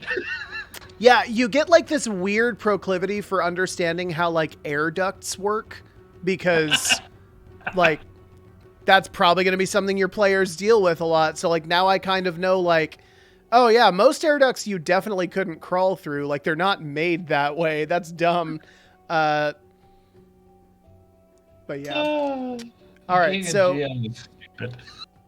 being a GM's the dumbest thing anyone can do. Hey, if you're watching this, oh, and by the way, if you are watching this, hi, we're TGS Games. We make tabletop RPGs live on Twitch. We're working on our flagship game Vault Peddlers right now. We're doing kind of the final touch-ups before we go into a playtest, which is going to start either next week or the next couple weeks, depending on when we can find playtesters. This is something that Corey and I have done for like, God, every Wednesday for the last like 2 years. Vault Peddlers is finally kind of coming into its own a little bit. It's very exciting. Yeah, we've developed this a ton, and we're at a point where we're actually ready to start kind of showing it off to people. On that note, by the way, we're going to be at PAX Unplugged this year. We don't have a table, but we're going to be walking around with backpacks of stuff. So if you see us, let us know. Drugs. Not drugs, for the record. Something so much dorkier than drugs. It's just stickers. It is going to be like kind of in drug bags, though. It is going to, we're going to look a little bit like we're drug dealers. Yeah. Because I'm going to have a backpack of just little dime bags that have like a sticker and a business card in them. And a mini in them. It's funny because like me and Taylor both grew up in like our own respective punk scenes, and because we've never done things like this, the only way we know how to market ourselves is the exposure we had to marketing in those punk scenes, which is like a backpack full of fucking burnt CDs. Right. That you it's just like, hey kid, take this demo, and it's like, yeah totally. That's the kind of low-key shit I'm looking for. Like Yeah, so if you're at PAX Unplugged and you also are marketing illiterate like the two of us, have a look for us. Let us know you're there, and we'll That's be why we got a it. dude to help a man on the inside. A man on the inside, who is the reason any of you know who we are. Yep. No, but in all seriousness, we've done this for 2 years. One of the coolest things about it is that we've gotten to meet so many people through doing it who have, like, in the cases like Elstragoon, they've actually like played on our playtests and like given us a ton of helpful information. All this is to say, like, if you're interested in what you're seeing, leave us a comment. We'd love to hear from you. It's like one of the things that makes this a fun, weird little hobby. Okay, sorry. Going back to what we were doing. Okay, so determine contractor and contractee. What's the next step? Determine effective date. This is the date that the contract is good until. Okay, determine effective date. Good until, what do you mean? Is that like the date that you need to complete the job by? Yeah. It Okay. is your time frame for the job. Okay, so when does the job need to be completed? Usually, probably good to like include like a usually measured in days or something. Yeah. Okay. Usually measured in days. Oh man, you know it's fucking dope though? Like the idea of like we can do we can do fucking adventures or like whole campaigns that are like hinged on one contract that like you're working towards for like a long-term goal, which is just very cool. Yeah, absolutely. Yeah. Yeah, and actually I think I like this format. I'm going to do just kind of like a title and then like a question associated with it, and that'll be like a good prompt for players and GMs to go off of. Okay, step 3. Define the brief. This is just a brief this is a quick description of what the job itself is without going into like details really. Okay, provides an overview of the job. How much are we structuring this? Like, should I be saying things like during this time players can ask questions in character, or is it not? I think maybe we should define that at any point during contract negotiation, the players could and should ask questions and try to renegotiate terms. Okay. Contracts as written usually do not favor the contractor. Okay. Terms, contracts as written typically do not favor the vault peddler. What was it? Contractee. Yeah, the contractor. The contracts as written do not traditionally favor the contractor. Why, if the contractor's offering the job, why wouldn't it favor them? The contractor is the entity providing the services. So you are the ones providing the services. The contractee is the person receiving the services. I am delivering them something. Gotcha. Definitely had those backwards in my head. Okay, cool. All right, cool. So define the brief. Okay, number 4. Okay, number 4 is terms and deliverables. These are goals that you need to meet in order to complete the contract in good standing, as well as things that must be returned or must be like things that must be done, returned or accomplished, I guess is the word I'm looking for. Okay. So could I just sum that up as what goals must be accomplished? Yeah, goals and like the defining characteristics of them, right? Because like I want this done without bloodshed, I think is a term of the contract, whereas a deliverable would be like I want this item or I want this man out of the picture. So what goals must be accomplished? What stipulations do these goals entail? Yeah, the stipulation these goals must be resolved with. Let me see here. Resolved under. What stipulations must the... Okay, one sec. Yeah. Must these goals be resolved under... Okay, 5. Territory and threats. The location and dangers, known dangers the Vault Peddlers will be facing. Okay, so where is the job taking you, and what dangers await you there. Okay. Additional terms. These could be. These are like optional terms and optional goals.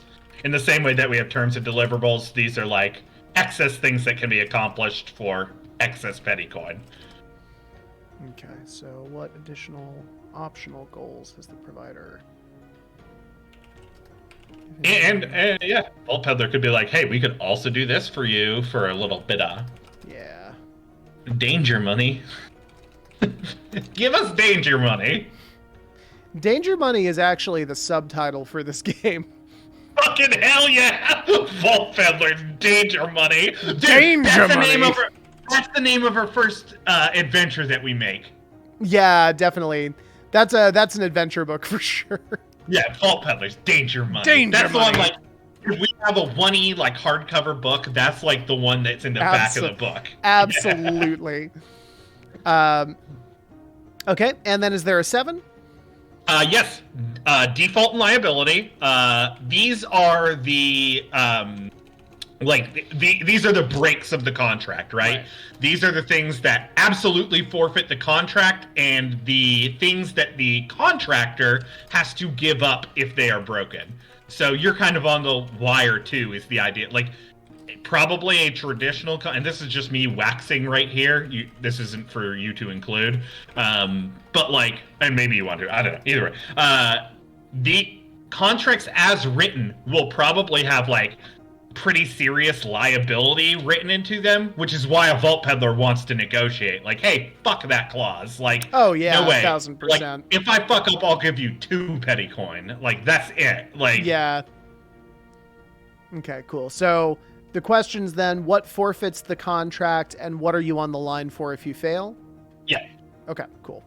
Good terminology, by the way. Let's see here. All right. The next one.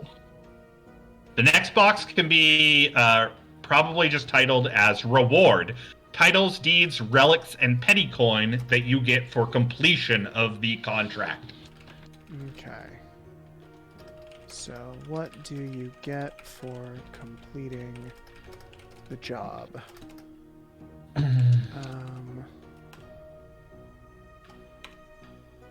Yeah, I'm just going to leave that open. Okay, yeah, go ahead. And then you sign it, baby. Okay, cool. Resolution and signing.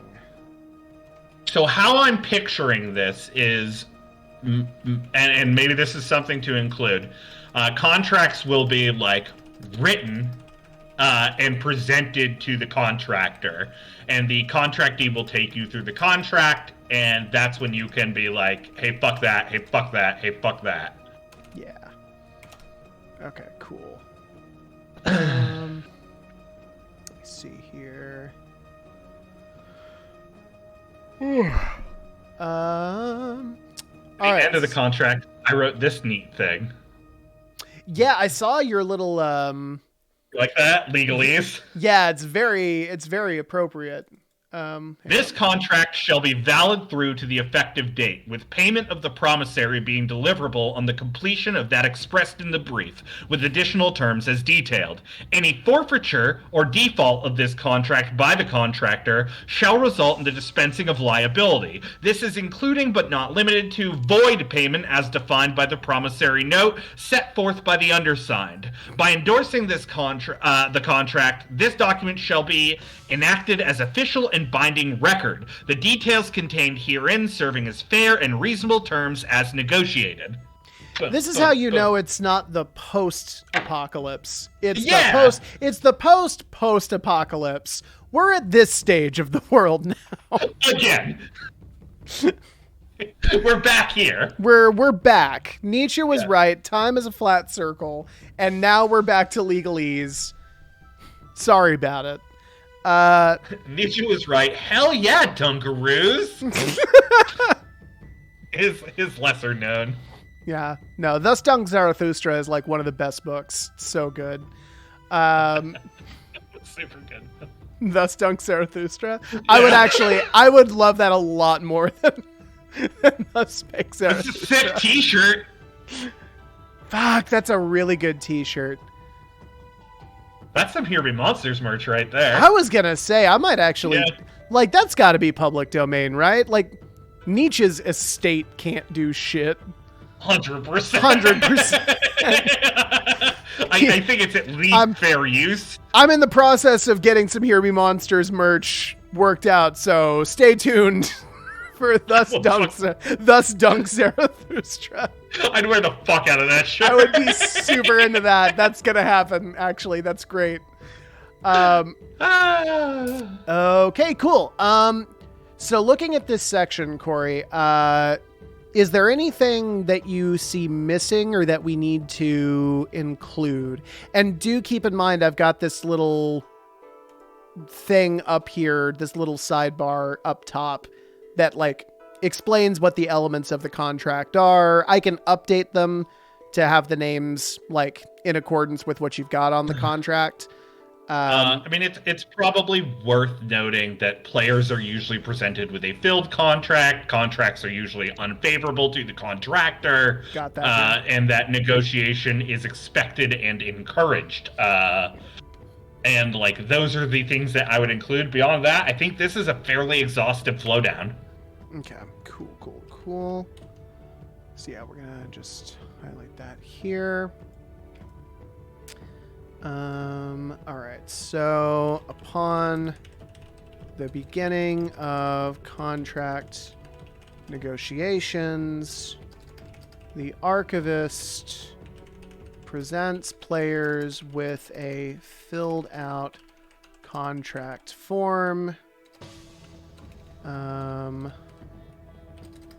pictured to the right. Okay, yeah. From their contract negotiation. Yeah, go ahead. I hope we see like emergent gameplay to the extent where like players get excited and present NPCs with contracts. Like that's a very cool idea. Yeah. Yeah. No, I'd be super into that. Shit, man, we did a lot today. Okay, so and that was quick too, by the way. We've been rolling with the punches today. We needed to make up for last week, so we just decided we were going to do everything today. Let's look at items. Yeah, we really the only thing I really want to do now is just take a quick look at item tags and just make sure that I am not off the ball. These kinds of mechanics are not typically like the thing I'm best at. There's a couple things I want to address in them. So. Yeah, please. So. And maybe these are the item tags. I think actually what I wanted to address was in the actual items. Okay. So we have a couple instances I saw, like Audium. A flimsy one-use in-ear device designed to amplify sounds within 60 feet. Again, we haven't defined feet in hexes, so using these feet to hex definitions are going to be confusing. Gotcha. I think we could just remove the distance at all and just say a flimsy one-use in-ear device designed to amplify sounds removes the deafened condition. Well, so I want these items to have more uses than just that. Here's a good solution to that, though. We already have distance tags made now. So what if we just said amplify sounds within medium range? We don't though, right? Because like, what is our distance tag? How do we have those defined? So short range is within 0 to 1 hexes or meters of the character.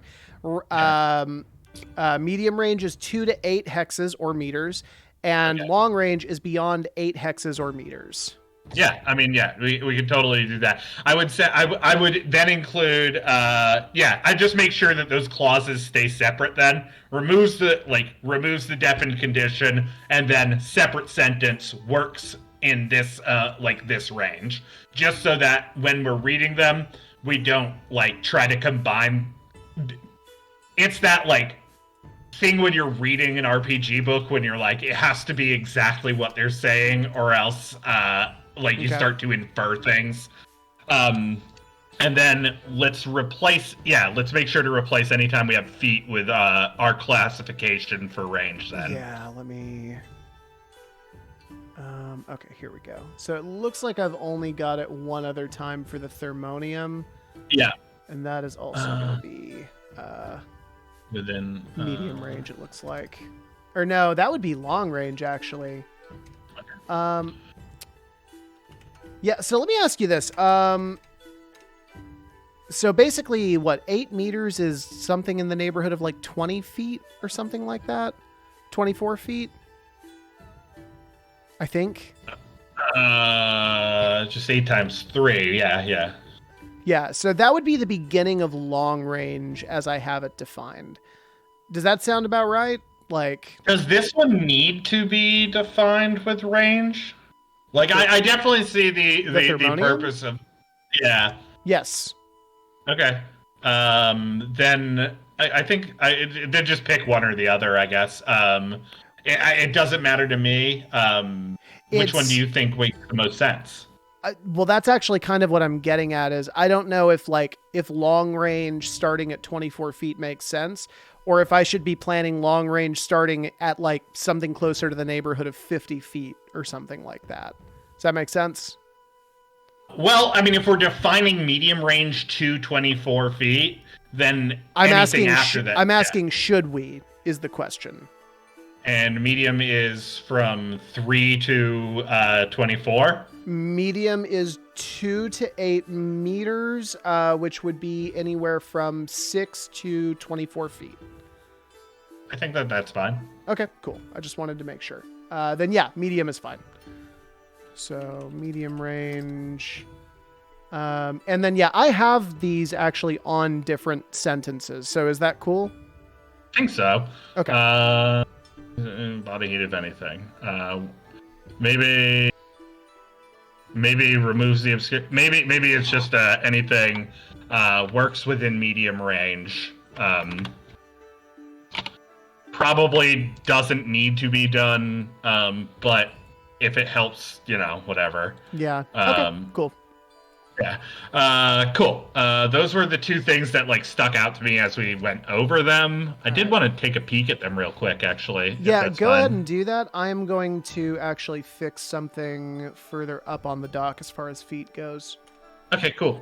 Leech patch. A one-use patch that expands, soaks, and hardens. Used on the field to stop the bleeding condition. However, the hardened wound site is difficult to move, resulting in -1 dice rolled when attempting to use that limb. Attempting to use that. See, my worry here is we're getting into defining things that we haven't defined before, right? Like taking damage to a leg affecting things for walking. Yeah. My worry. Yeah. I was definitely thinking in my head well, we can just play that narratively. If you're making if your leg got fucked up, then if you're trying to make a traversal roll, it's a -1 to that thing. If you think that it needs to be more clearly defined, then we should just change the effect of the item. I think we can just removes the bleeding condition. I don't think this thing needs to be Well, okay, yeah. For the leech patch, that's actually fine. Yeah. But I get what you're saying. When you get into very powerful things, maybe it's the case that we should balance them with the cost of petty coin, and we should also keep in mind that using them is going to take your action, right? Oh, that's a really good point. Yeah. Because we have movement and an action, and I think using an item isn't a free action, right? It is if you're throwing a switch, that's a free action. If you're applying a leech patch, it seems like that is doing something, right? Yeah, very much. Yeah. All right. Okay, go ahead. And I think if we define use as an action, it will probably take care of most of the balance issue we have with things. So, can you pronounce this? Because I love the name, but I want to make sure I'm doing it right. Oh, aspectrometer. That's fucking dope. Yeah, I liked it. Detergent eye wash designed to react and remove irritants. Removes the blind condition and the expense of one wound node to the burns. Boy, that's... Not a full okay. wound, mind you. It's just a node. Yeah, a node. Okay. Yeah. I don't hate it. Uh, and it is the case that, like, this is for a fast-acting thing, right? Like, if you were to take the time outside of combat and wash your eyes, you wouldn't need to do this. Yeah, for sure. Yeah. Okay, cool. Splint, medical grade bracing material used by field medics and doctors alike. Removes the... Yep, splint works. Is Audium? Audium. That's dope, too. Fucking... A flimsy, one use, yeah, that one works. Labyrinth, I like this one, dude. I really like this one a lot. Yeah. A set of bearings pressed against the roof of the mouth. Labyrinth removes the disoriented condition. Yeah, I don't know. Like, that feels like, that's such cool world building. Well, like, so actually, a cool thing, because I was doing research on this stuff, apparently the labyrinth is like a part of your inner ear that affects your, like balance and all that. So that's actually why I called it a labyrinth, but it also fits that like Renaissance vibe really well. And just the idea that like it's a set of bearings that you like put it in your mouth and you just press it against the roof of your mouth with your tongue is just fucking cool. Yeah, that's very rad, dude. Fucking releases all kinds of magic steam or some shit. Just why I can't write shit. Pharmacon I fucking love. A stimulant consisting of various agents designed to shock the body out of shock. Removes the frightened condition. Yeah. Grease bomb, a single-use trigger mechanism that explodes, coating the user in a slick that prevents them from being grabbed. I struggled so hard to find a solution that was all use to get past like the held condition. Because my first thing was like, oh, well, like something sharp, you cut the ropes that are holding you. And then it's like, well, but not everything that's holding you is going to be like, no, I like that you get greased up. It's fucking very cool. Just call it baby oil. Baby oil, yeah. An all-purpose ingest... I thought that said ingest pile. I thought it was ingest.bile, which is like your fucking industrial album. An all-purpose ingestible that soaks up toxins not absorbed out of the stomach. Once vomited back up, it removes the poison condition. Costs an action to move. Thermonium, which is cool. We already talked about that one. This one, say this one for me. How did I do that? Zipneosha, I think. Yeah, Zipneosha. Zip, and they just call it Zip, right? Yeah. Yeah. They do now. We have 2 stimulants on this list, by the way. An amphetamine usually taken by long-haul merchants to keep them awake on the winding roads. Removes the winded condition, leaving the user jittery for the next 8 hours. Costs an action to use. Removes the winded condition. Okay, for 8 hours. I mean, like, this is another one of those situations where we haven't defined things in hours before. Well, and also, like, leaving the user jittery, like, we don't have... That's not a thing that we have. No, it isn't. But, like, it's good. I don't know if we need, like... So this is the only one that's on here that has long-lasting effects, right? My questions here is, I can't take on the winded condition anymore, right? For 8 hours? Is that how this... I was definitely thinking, like...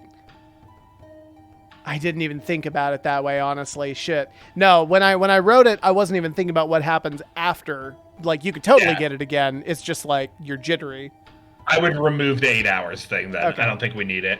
Cool. And then that brings me back up to the aspectrometer again, which now is the only one on this list that does damage to you.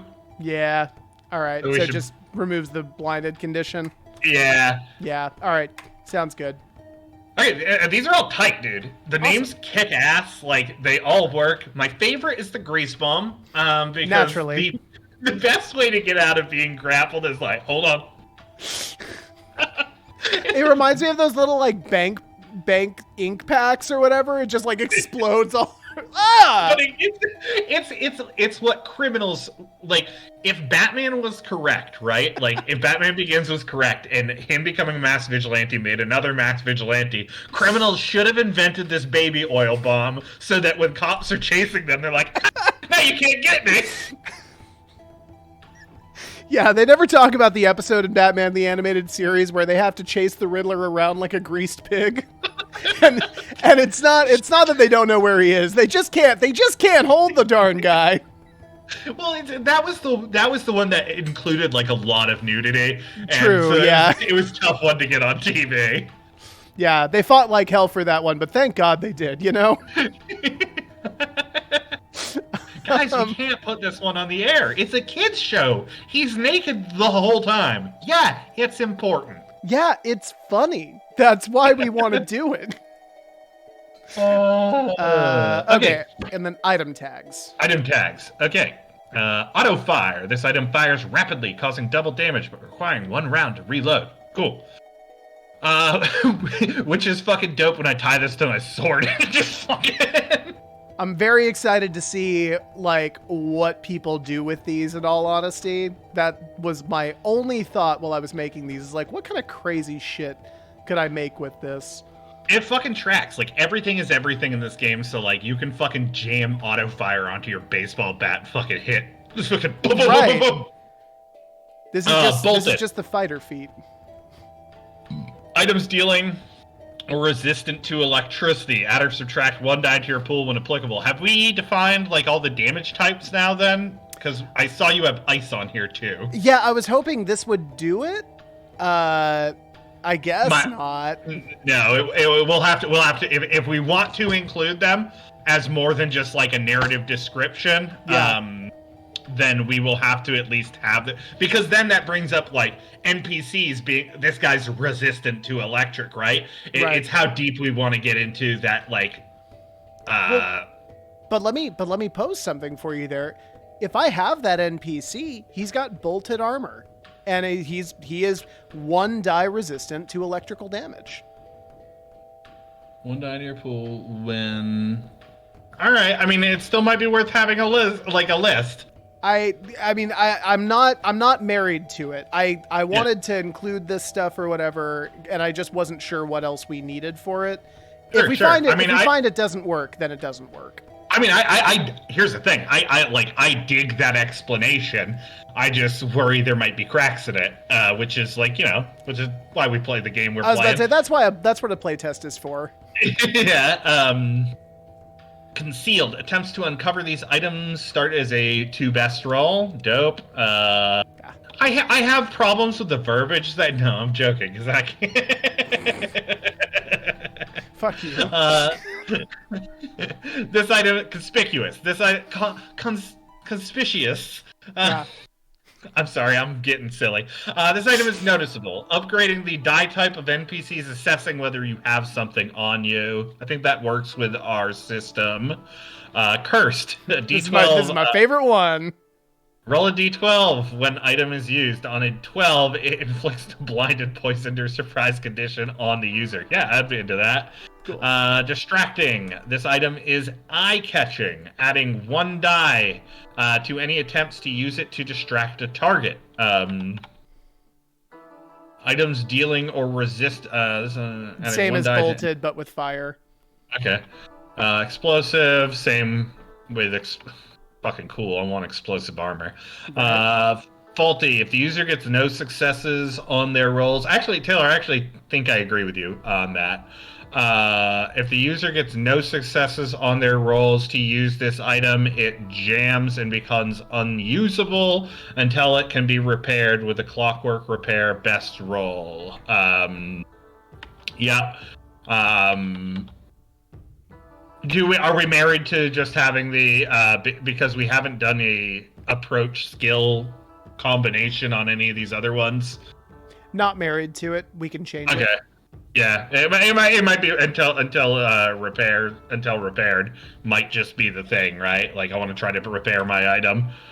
Yeah.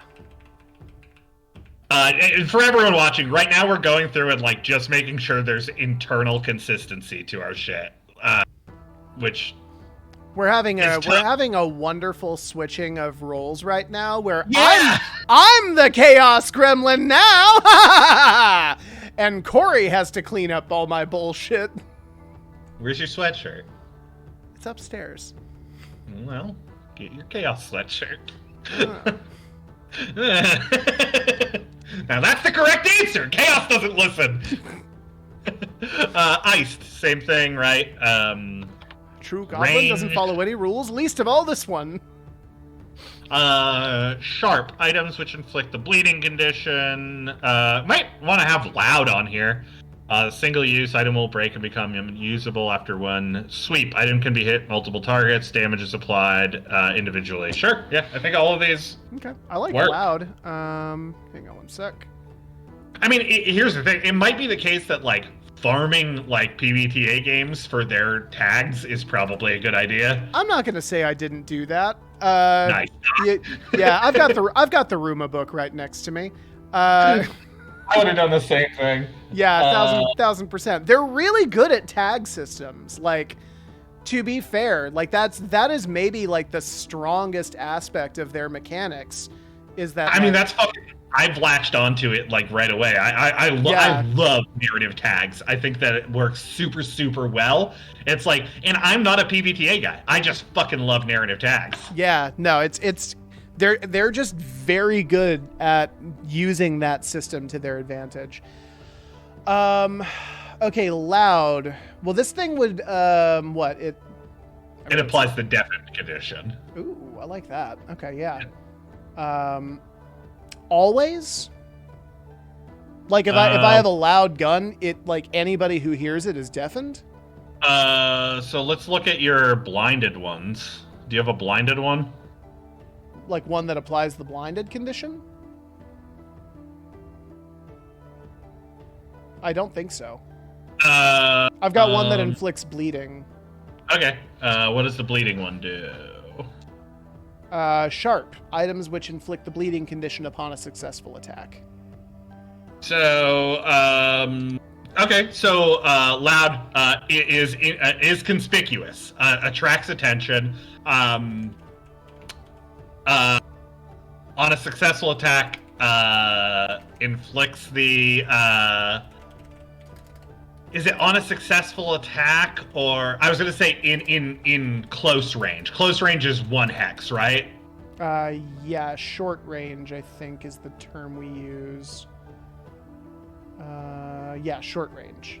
Okay, on a successful attack, at short range inflicts the deafened condition. So if you're shooting somebody like fucking dead on, and they are, yeah, that makes sense to me. Yeah, and that is specifically the target suffers the deafened condition? Okay. Yeah. That works. Like, narratively, yeah, that's not how that would work, but whatever, I don't give a shit.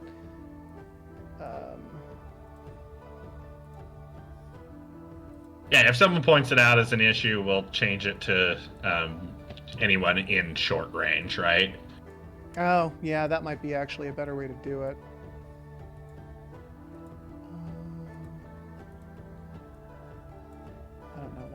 Ooh, actually, let's do that, Taylor, because that also means that, like, if I'm right next to a player, like a party member, yeah.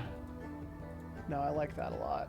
So, like, regular guns probably don't have the loud condition, but, like, your fucking boat cannon that you fucking, like, stole off of, yeah. Anyone within short range of the item. Okay, so on a successful attack, anyone within short range of the item suffers the deafened condition. I think that works. Okay, cool. How do these all apply? Like, do these all apply in... Say we are, like, in ship-to-ship combat. Yeah. Sharp. Well, I mean, a vehicle can't bleed necessarily, so I would just as soon say that it doesn't really apply. Okay. But we could make something that's more geared towards vehicle. I mean, I just wanted to, like, we could just create sharp and do sharp dash rend or something and have it work the same way, right? Yeah. My question is, like, when we are talking about these items, do these items solve the conditions on your vehicle? When we are talking about these tags, do these tags apply? Like, say our ships are right next to each other. They're within a hex of each other. I use a loud cannon. Does that mean everyone on board is deafened? If the attack is successful, yeah.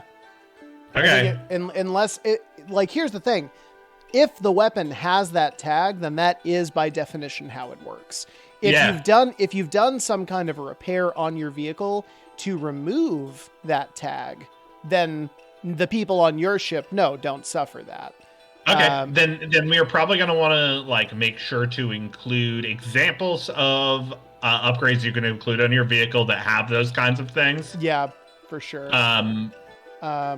We also, and probably write it in the sidebar. I think now that you're pointing it out, none of our conditions, I think, most of them don't really apply to vehicles, right? Most of these are for people. I mean, a vehicle could have cover for sure. It could definitely have. It could have all your elemental ones. Elemental ones? Explosive, inflamed, iced, bolted. Yeah, no. I mean the conditions, not the item tags. I'm sorry. Stuff like poisoned, held, frightened, prepared. Some of those, I guess, could apply to vehicles, but most of them don't. So that might be something we want to look into in the future as we expand out conditions. Well, yeah, I mean, and it might be the case that, like, for the playtest at least, maybe it's like the person in the seat can take on those wounds, right? And that would definitely be how I would do that. And then, like, it goes forward, right? Because if you're blinded, you're shooting, like, you're gonna have that negative. 1,000%. No, but it's definitely something we should have our eye on. Yeah, I agree. Okay, cool. So I think we're good on item tags. God damn, we just need some NPC templates and a cheat sheet. I can't believe we're fucking, like, bruising like this. Well, basically done with this iteration. Like, yeah. I know we're not done. But, like, fuck. I guess we'll spend the next hour just staring into the camera and begging you to come playtest our new game. Hi. We're TGS Games. I'm Taylor. That's Corey. We've been making this tabletop RPG game called Vault Peddlers for the last 2 years. And we've been doing it on Twitch with the help of viewers like you. It's been one of the coolest projects I've gotten to be a part of. We've both been super into tabletops for a little while now. I've been playing for like 5 or 6 years. I'm kind of a new arrival. Corey's like an old dog when it comes to a lot of tabletop stuff, but like we have had so much fun doing this. And like one of the coolest things about it is that we get all of this feedback from people who watch the show and are like, hey, that's a dumb idea. You should do this instead. It's one of the ways we've met some very cool people who have actually been on the show in some cases. Yeah. That's who we are. That's what we're doing right now. Now we're kind of like fucking basking in it. Taylor, this is very cool. I want to take a minute and, like, this is the most complete Vault Peddlers has ever been. Yeah. 2 years ago, I think I approached you with the idea of making a game that was, like, I don't even remember Delvers, I guess, was the one that, like, the first official title we had. Yeah, it was originally Delvers. It was way too complex. Oh my god. But like, I don't know, we stuck with it, man, and like we decided we were gonna do it on Twitch, and like doing that let us meet the community. Hey, hang on. I gotta weigh in on this because we didn't decide shit. The actual way that this stream started was I met you on a Discord call and we had been talking for like 5 minutes and you were like, oh, by the way, we're streaming on Twitch. And I was like, hey, thanks, dog. Fucking cool, dude. Yeah, dope as hell. Sorry, I don't remember that. No, you're fine. It just made me laugh. Well, you know, quickest way to remove a Band-Aid is to just rip that bad boy off. Yeah, man. I don't know. Like, I'm really glad that we met. And I'm really glad that we started playing tabletop games together. Hell and yeah. like this being like the conclusion of that is like really wild to me. Yeah, very much. Because like I don't know if you would have thought like 5 or 6 years ago when you got a message on Reddit from some dude being like, yo, I live in New Hampshire, your music kicks ass. Yeah, let me stop you right there. No, I didn't. I would not have, and I didn't even at the time. I was just like, okay, cool, man, Cool. thanks. Like, I appreciate it. And then like my intention was to never like I'm super weird about online engagement of any Sure. kind. If somebody's like, hey, I like your music, my automatic response is like, well, they have better things to do with their day. Like that's very nice of them to go out of the way and tell me that, but like, I'll never bother you ever again. And God bless you, you kept messaging me and you were like, hey, do you want to come play tabletop RPGs with me? And I actually did, because I had been wanting to like get back into it for a long time. I had played one other game with a friend of mine with a group that like immediately fell apart after like 2 sessions. That's tough. Yeah, and I had this itch to get back into it. I had been watching like live plays for like several months before that, and I was like, you know what? Fuck it. The worst thing that can happen is, you know, well... Sucks. Well, no, the worst thing that can happen, I watch a lot of true crime. The worst thing that can happen is somebody gets super obsessed with me and hunts me down in my home and like wears my skin. But since that's probably not going to happen, it's going to suck. And then here I am. Yeah. Like literally 5 or 6 years later. And like, this is like one of the most rewarding things I've gotten to do. It is for real one of the coolest things I've gotten to do. And working with you has been one of the coolest things that I've gotten to do, because you are one of the most relentlessly creative people I have ever known. And I say that meaning it as much an insult as a compliment. Yeah, no. Well, someone sent me a meme yesterday, and I was like, "Fuck." Hold on. Corey is a shark. If he stops moving for even a second, he will die, and he lives that way. He lives that truth. For those of you that ever get the joy of meeting him. Oh, hi, this is your life now. That is remarkably accurate, Noggin dude. But yeah, no, I mean, fuck, I don't even know how to classify this. Like, also, you want to hear something fucking wild, Corey? Yes. This version of the document is 33 pages long. Damn, that's pretty good. That's great. That's like less than half of what the old version was. It's insanely short. This is not even a big book at all. No. I mean, like, obviously, including all of the documents in it, that is going to raise the page count quite a bit. And like the artwork and all that stuff. Yeah, no, like it's going to be a little bit bigger, like when we have like the final version or whatever. But like, hey, I mean, if we can do sub 100, that would be fucking dope. Right? Well, and like that's like, I mean, like me and Noggin were talking about like stretch goals and shit earlier, and I was thinking like that's like where stretch goals are going to come in, right? It's like Yeah. more NPC templates, full color, hardcover, Hell yeah. Absolutely. more art, that kind of shit. That will be our stretch goal, like adventures, pre-built contract, and fucking dude, adventures are going to be fucking dope because we could include literally just a book of contracts, and that Yeah. is going to be so fucking sick. Like, Yeah. Absolutely cannot, like, I've enjoyed fleshing out like the core mechanics and stuff. This project has given me such a bigger appreciation for those kinds of things. But sure. I am so excited for us to just sit down and work on like an adventure set together. Like, that's going to be dope as hell. That's going to be tight. On that topic, like, Taylor, I have never met someone who is like as keen. You are capable of accomplishing things in ways that, like, I don't know, dog.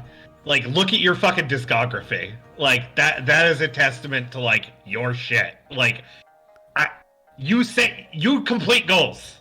Yeah. And like that is a fucking superpower to me. Let me just start by saying horoscopes are bullshit, but I am a Taurus. I am one of the most stubborn fucking people you will ever meet. And if I want to do something, I'm gonna fucking do it.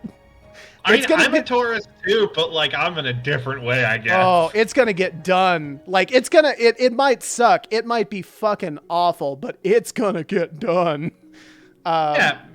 Like, I don't know, like, I definitely couldn't have done any of this without you doing it with me. And so, like, that's fucking awesome. I like that we have, like, a really strong working vibe, like... Yeah. Yeah. Very much. Like, I think that's because we've played together in tabletop RPGs together, but I think that the difference there is that because we both GM in different games... and we're both aware of how much work that actually is. Like, I don't know. There's a weird line between like work and play when like two GMs hang out together. Like, it's a different vibe. Yeah. Especially when you're in each other's games and me and Taylor have to do this like veiled GM talk.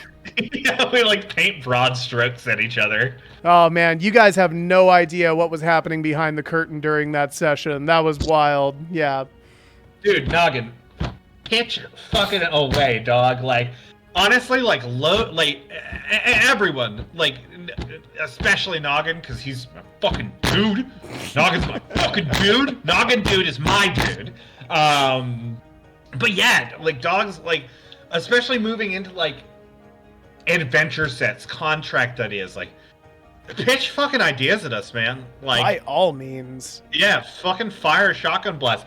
If this makes anyone look at the tabletops in front of them and go, hey, I think I want to do something like this and make my own game or hack my own system. First off, let me stop you right there. You're wrong. No, you don't. Don't do it. Don't No, do you it. do. Run away. Run away.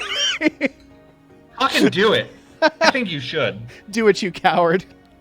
No, like, I don't know. Like, not everything. Like, you should do it with purpose, right? Yeah, very much. Do it with, like, hey, if there's a system not accommodating, there is no system accommodating to what you need, like, make it work. Hack a system, figure out what makes it tick, and, like, find a system that, like, has accessible mechanics to what you want to do and work with that, or make your fucking own. But, like, at the end of the day, I think that, like, sitting down and creating something, whatever that thing may be, whether it be touched by someone else ever again, or whether it just be for your own pleasure of making something, is a very rewarding experience. And, like, fuck, dude, we're on this planet for no reason. Like, might as well do cool shit when you're here. Yeah, that is such an important note. Don't let capitalism convince you that your creativity is only good if other people see it or validate it. If you make a song or a TTRPG or like a beautiful painting that the world never fucking sees, but it just means that you got to go through the process of creating it, absolutely do it. I can't tell you how many songs I've written that no one's ever gonna fucking hear, and I'm better off for having made them. Like that is like the true core of like the creative element. Like that's creation for creation's sake is what makes doing like a project like this fun. It's what Noggin says right here, right? I still hum tunes I wrote when I was 15, right? Absolutely. Like that shit fucking matters. Like that is what colors your life. Like I don't know. Like it is the music in which you write your world. Yeah, 1000%. And yeah, TJ was a racist. It always comes up. Does he go by TJ? Yeah, did you not know that? No, Yo, TJ!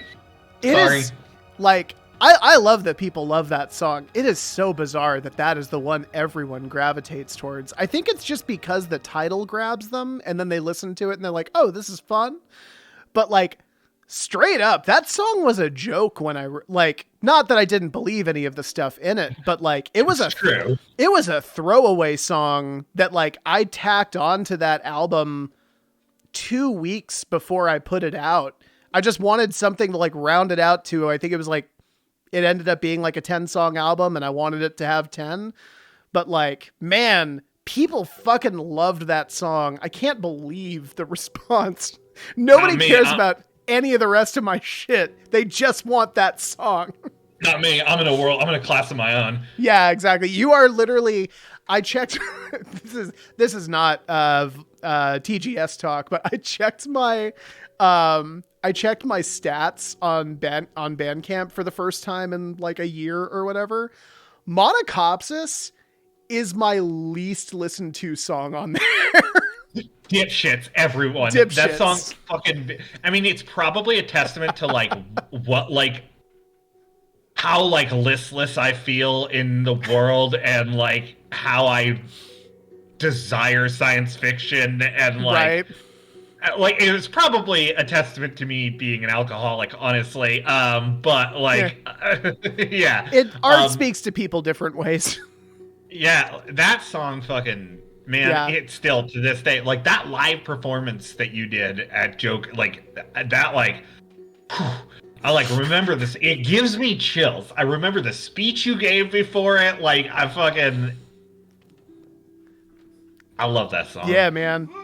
Nah, Monocopsis is like, it's funny because it's got such low stats, but it's also like one of the more important songs I've ever written.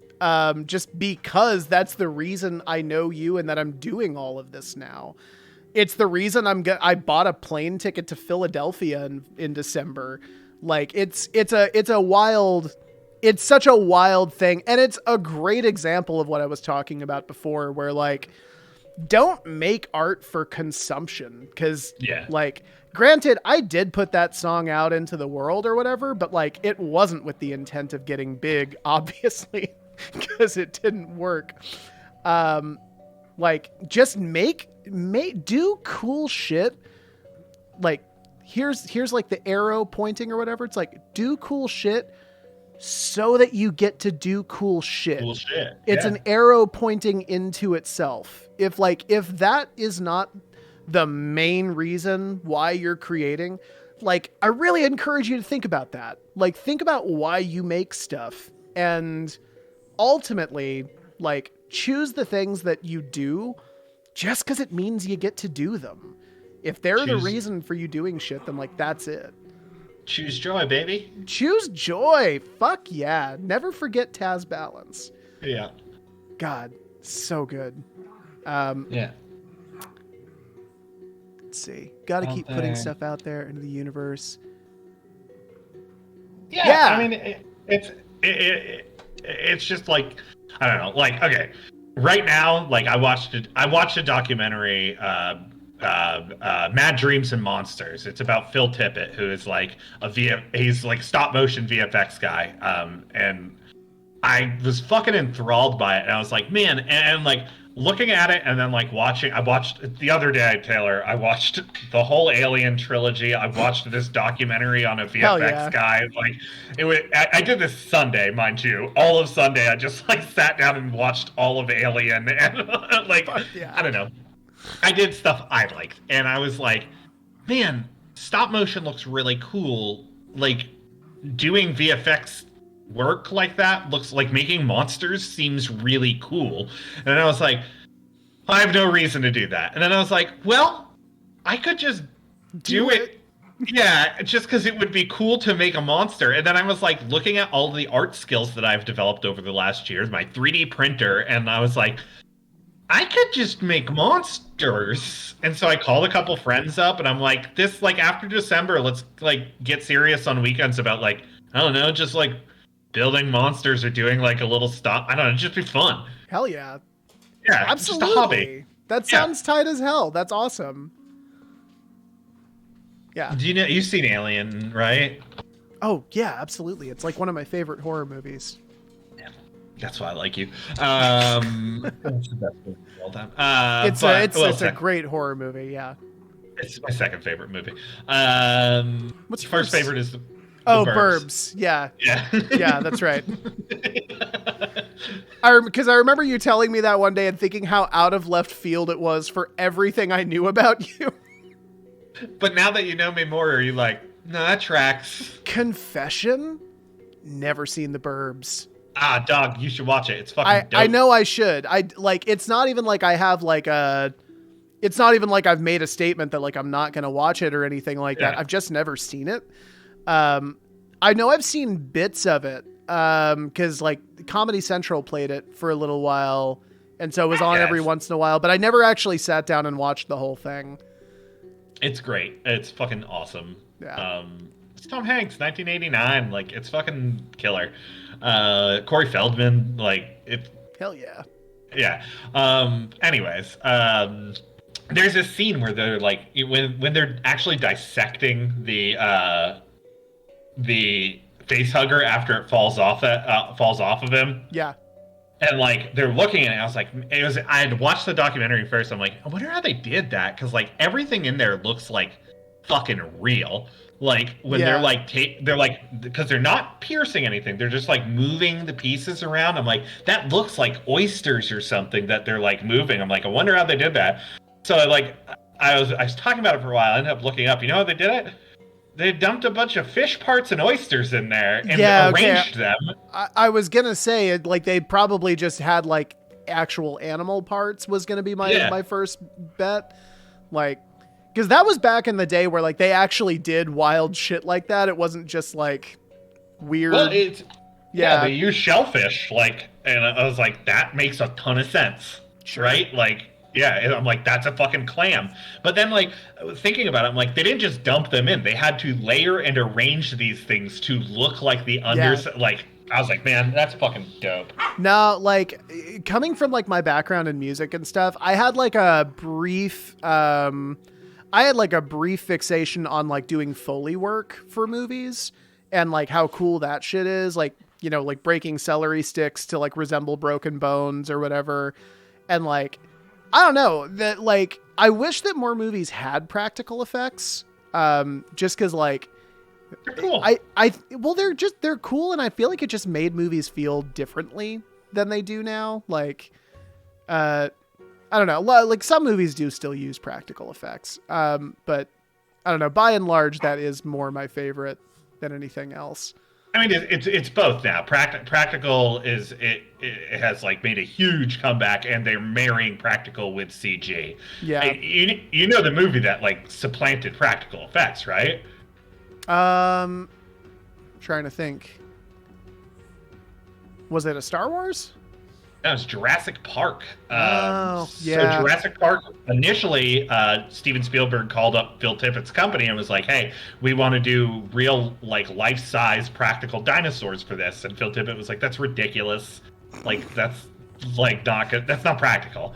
But they, like, ended up working on it. They did a bunch of design work, and then, like, this two-man studio, a two-man team, like approached him with CG that they did like an example of T-Rex walking, and fucking Spielberg was like, "That's it, we're using CG. That's fucking incredible." And Phil Tippett is like, he ended up approaching Phil about it because he's like, "Hey man, how you feeling?" And he's like, "I feel like I'm extinct."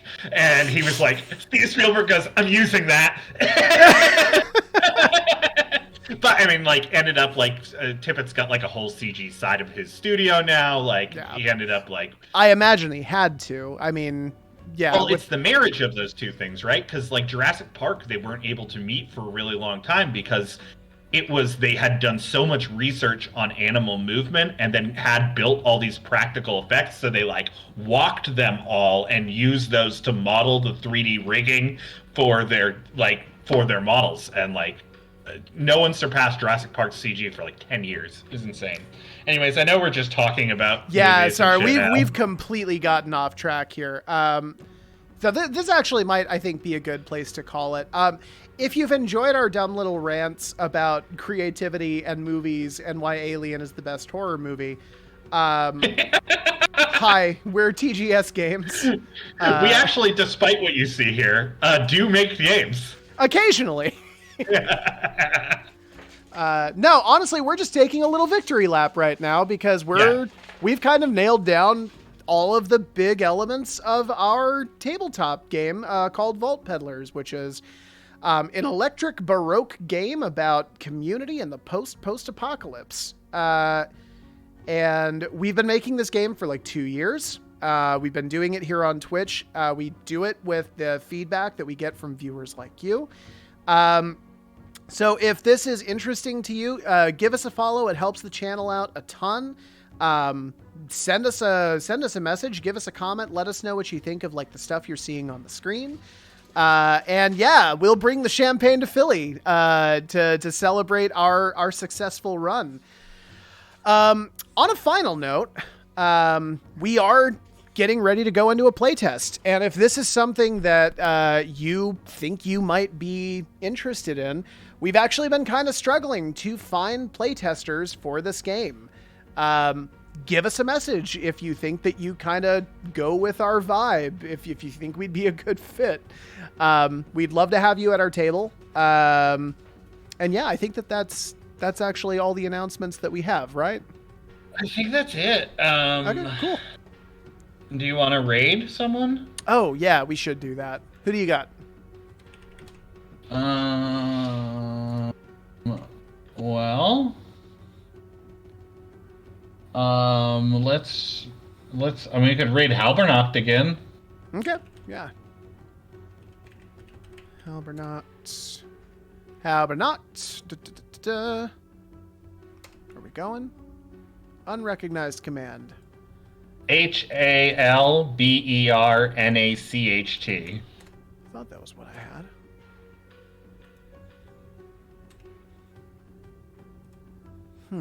Okay. Sorry, folks. Just one more sec. There we go. Okay, cool. All right. So we are going to send you over to Halbernacht's stream. Stick around. We always love watching this one. It's like very cool shit. They do cool stuff. Yeah, I'm like really stoked on it. Hell yeah. All right, cool. Well, then that is it for us. Thank you so much, everybody, and take care. Bye. Bye. All right, now we got to stay on to listen to